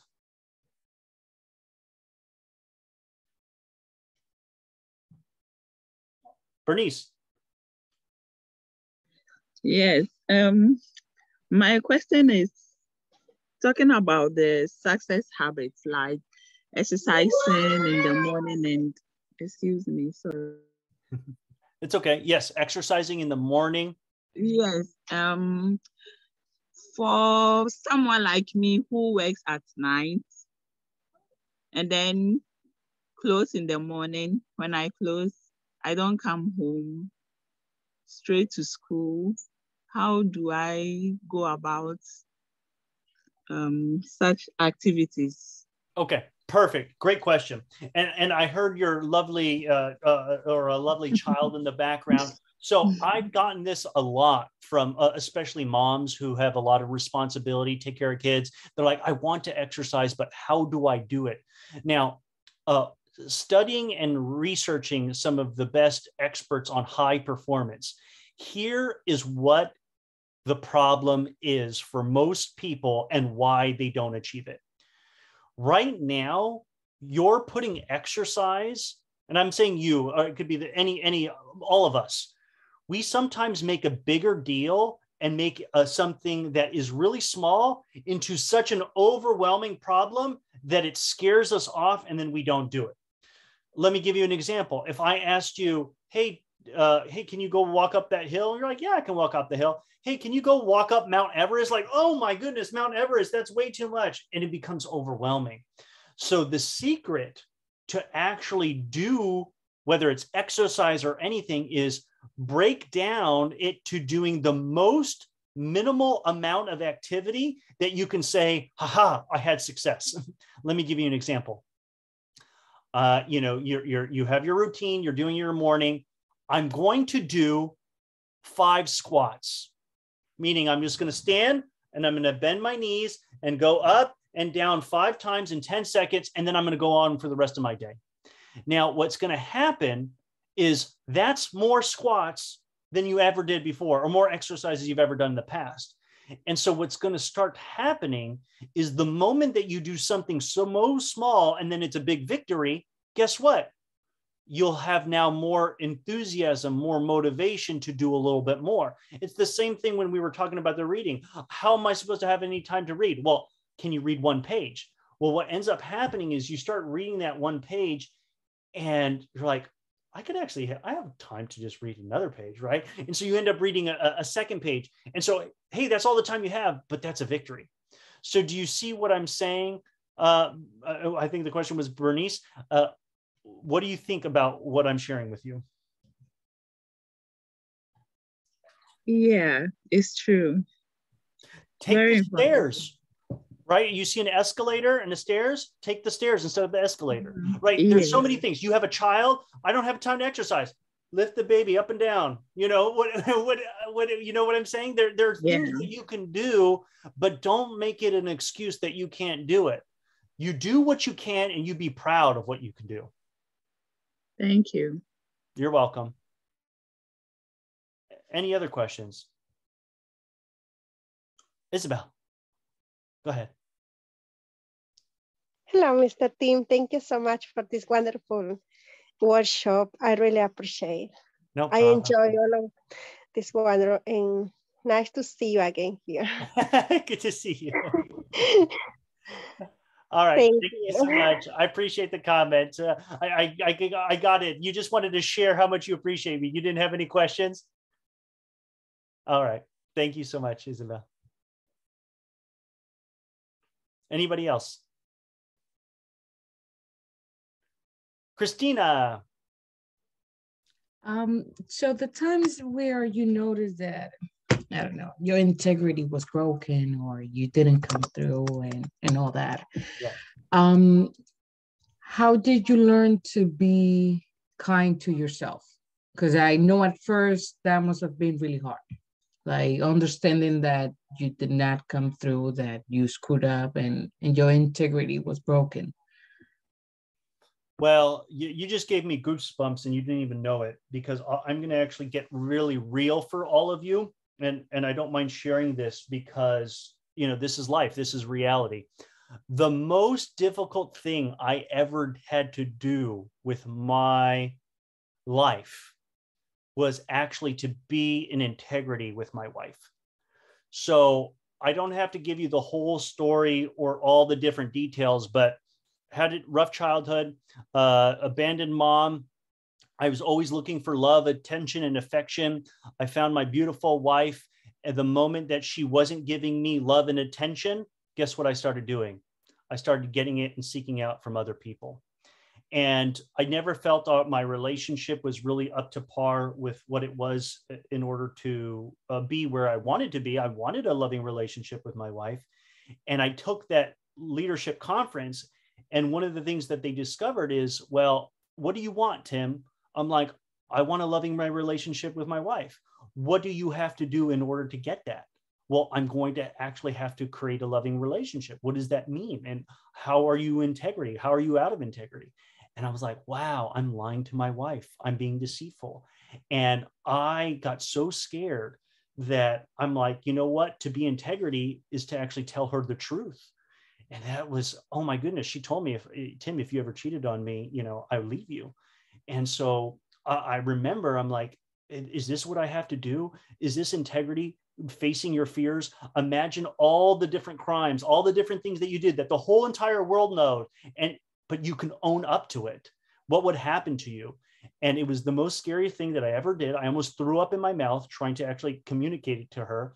And I did. And it was rough. She got mad at me. She wanted to hit me. And she ended up moving in with her mother for a week. I won't tell you, the story is so long, but she ended up discovering other things in her other family members that had been cheating on and things like that. And what she ended up doing is, if she could forgive the other family members for cheating, then maybe she could forgive me. And so she came back and she says, you know what, let's work on this relationship. And we went to counseling, we did all that kind of stuff. And it was only later that I actually researched this. And this wasn't, I didn't know this at the time. They said that if you've cheated on your partner or spouse or whatever, if you actually confess and want to actually do better, there's a greater chance of you actually succeeding in the relationship. Now, again, I'm telling you all of this not to give you advice about what you need to do if something's happened in your relationship and that you need to go ahead and start telling everybody everything. You have to do your own thing. I'm just sharing with you my journey, my story. But when I was out of integrity, it had an impact. And the impact is I didn't have a loving relationship with my wife. And doing those things of yes, beating myself up is what it needs to happen in order to have the greatest things happen in your life. And I wouldn't regret that one experience. And so what that I share with you is I've beaten myself a lot up. And I say, I can't always be in integrity all the time, but I can always restore integrity. I could always work to improve. So that's my advice. That's my suggestion. And I take it for what it is. I hope that it's helpful. Okay. Did that really answer the question? I was just motivated and inspired to share that. Okay. Thanks, Christina. Yeah, I just took you to church. Sounds good. All right. There was other hands. Let me see. Hold on. I saw one hand first, and then now I only see Takia's hand. So go ahead, Takia. Okay. So my question was, what is the best way in an interview, a job interview, to answer the question, what's your salary expectation? Would going on salary.com beforehand and stating the range a good thing? Yes, it definitely is. I would say that what's very interesting, I've done this in a lot of different interviews. It depends on different companies. So for example, if you're in a nonprofit maybe company versus a for-profit company, it may be different. The salary is the salary at a nonprofit, and there's no negotiating. You get what you get. That's what actually happens sometimes. Now, for you, I live by Glassdoor. Sometimes you can look up what the salaries are on Glassdoor, what the expected. You could do the research, so you can actually ask what is normal, what's expected. That's one thing. That's called doing your research. The second thing is knowing what your worth is. How much do you believe that you are worth and what you're entitled to? That's a whole other separate conversation. Now, most jobs will ask you, what was your last salary? Why? Because they want to know, I don't want to pay you any more than what I paid for you at your last job. And so what it is, I would then go in there and actually have in your mind what your salary expectations are. And don't be ambiguous about it. Actually say, yes, I am looking for this amount for a job that provides this amount of money or salary so that I can cover my expenses. Now, I wouldn't bring that up and I wouldn't ask that question. I would actually have the interview in the first screening interview and everything. Once they're ready to make an offer or they bring up the subject, then that's when I would say, this is what I need in order to cover my expenses. Now, if it's a job that is flexible, usually they have a budget or range. They can say, we really like this candidate. They have a lot of experience. They got paid a lot more in this job. Can we offer, this is what they requested. What can we offer them? And they may have some room to budge or try to get you as much as they can if they really like you. And the last thing I'll say about this is some people will say, never accept the first offer. As soon as they say, we're going to offer you this, just say, no, I need this. And so that you'll compromise. Guess what? That's not a hard and fast rule. They may have their number one choice, number second choice, and they may go to you and say, hey, this is what we can offer. And if you say no, they might say, fine, we're going to go to the second person, and you may not even have a job anymore. So you have to have those decisions and that research and that answer for yourself on what's acceptable before you accept that offer. Is that helpful? Yes, thank you. That was very helpful. Okay, cool. Junior, hands up. Okay. Now this might be a little bit hard to handle for a couple people. Jason's like, I already know what's coming. So Let's bring bear it out. with me. We're in church now, as someone said. It's going to be a little religious, so bear with me. Okay, no there's problem. a clinical psychologist I follow, and it has something to do with integrity. So Yes. it has to do with the topic. Yeah. So it's like, how there are people who claim they believe in God. Yeah. But how can and the clinical psychologist, he went into like deeply, and instead, when people ask him that question, because people do, he says, I live as if God exists. Yeah. And because how can you claim that you believe in God, but you don't follow all the tenets. You don't have the integrity to follow all the tenets that that believing in God would entitle you for, right? Okay. And that's it, really. That's it. It's All right. like it's So- deep and philosophical, I know. I already know exactly who you're talking about, right? Oh yeah. Now, is there a question? Because there's a lot I have to say about this, and it's already 5:33, and I want to be integrity with the time with Jason and not go over. So do you want me to just give you my comments, or Yes, I just want your comments on it. I wanted to know. Here's my comment. I respect anybody, whether they're an atheist, Muslim, Jewish, Christian, it doesn't matter. So we have to respect each other because we all have free will and we get to choose whatever we believe, I definitely believe that too. So I'm not here to convince anybody what they should believe, and I'm not going to hate upon them because even if you're of a religious or spiritual belief, they're a soul, they're a human, we can respect them. I could disagree with them, I could not like them, whatever it may be. Now, when it comes to spirituality and manifesting and things like what you want to do, I study from the success aspect, how to be successful, how to overcome obstacles. The most powerful book that I have seen, or method or principle to overcome any obstacle, is the 12-step program of Alcoholics Anonymous. And I've read it.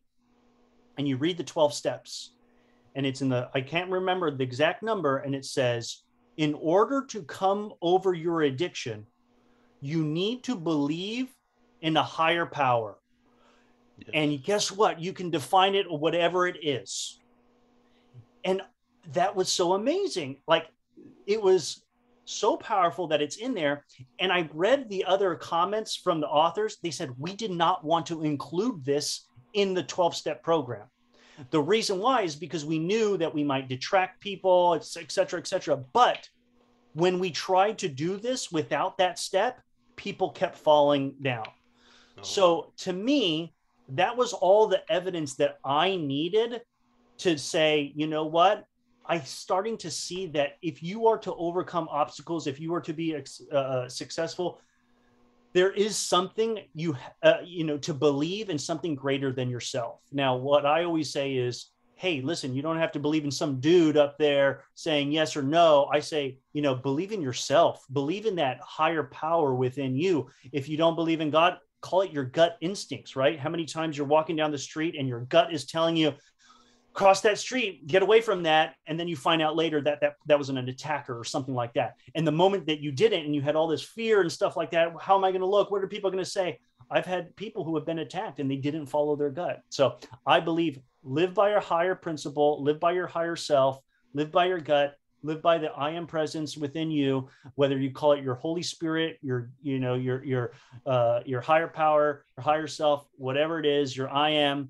You know, keep doing what you do and follow the path and being a light in the world and not a person who's dark and hateful and criticizing and judging. That's my principles, and I hope that's helpful. Okay. Thank you. No problem. All right. Okay. Thank you, Junior. Thank you, Isabel, in the chat, everybody. So I want to thank everybody for being here. I really want to thank you, Tim. I really felt motivated for the students in terms of what you were presenting. I think there's a lot of good ideas, and I think it probably helped a lot of people from what I was reading in the chat and from what I heard out loud. I really appreciate you taking the time. Thank you, Andre, for introducing me to Tim. Let's give Tim a virtual round of applause, however that goes, you know. Go Tim. The whole thing. Thank you so much. The biggest way you guys can thank me is filling out that post assessment so I can actually hear all your feedback. I just posted it again in the chat. So copy that, click that before the meeting closes so you can get that done right away and don't forget. Okay? Okay, and we'll put that, I can put that on the email that we send out every week underneath your workshop so people can fill that out. Wonderful. And, you know, hopefully we'll be able to have Tim come back at some point and do some more of the work that he does with you. We've been talking about that, so we started the conversation. But I thought this was a great first step, Tim. Thank you for kicking off the spring semester. Really appreciate it. We love CUNY students. We love CUNY alum. We are CUNY. Who are we? CUNY, right? So really thankful for that. I want to honor everybody's time too as well. You guys have an extra day over the weekend. If you want to stop by next week, I'll be in on Wednesday. We have no workshop next Friday, but the conferences, and I will send updates on that. And then the following week, we do have a workshop. So I will keep you guys informed and let you know about what's coming up. And Tim, again, thank you so much. Thank you, everybody, for being here. Let me remove all these pins so I could try to do this. Have a great one, everybody. Thank you so much. Bye-bye. Have a great weekend, everybody. Good to see you. I want to take this pin out of you. Thank you for the info. No problem. All right. Wait, let me say goodbye. All right, now I got Tim here. All right. Now I got to see everything. All right, everybody. Take care. I usually do this whole thing. Okay, here I go. Bye. Take care. Christina, Takia, Bernice, Ania, Sabrina, Isabel, Leighton, Andre, Catherine, Junior, Janelli, Khadijah, Francine, Sabrine, and oh gosh, something's happening here. Carlos, and everybody else who was here, really appreciate you. Have a great weekend. See you soon. See you next week. All right, take care. And Tim, thank you so much. Till next time. Bye. Have a good night. Bye, everybody. Bye, everyone. Bye.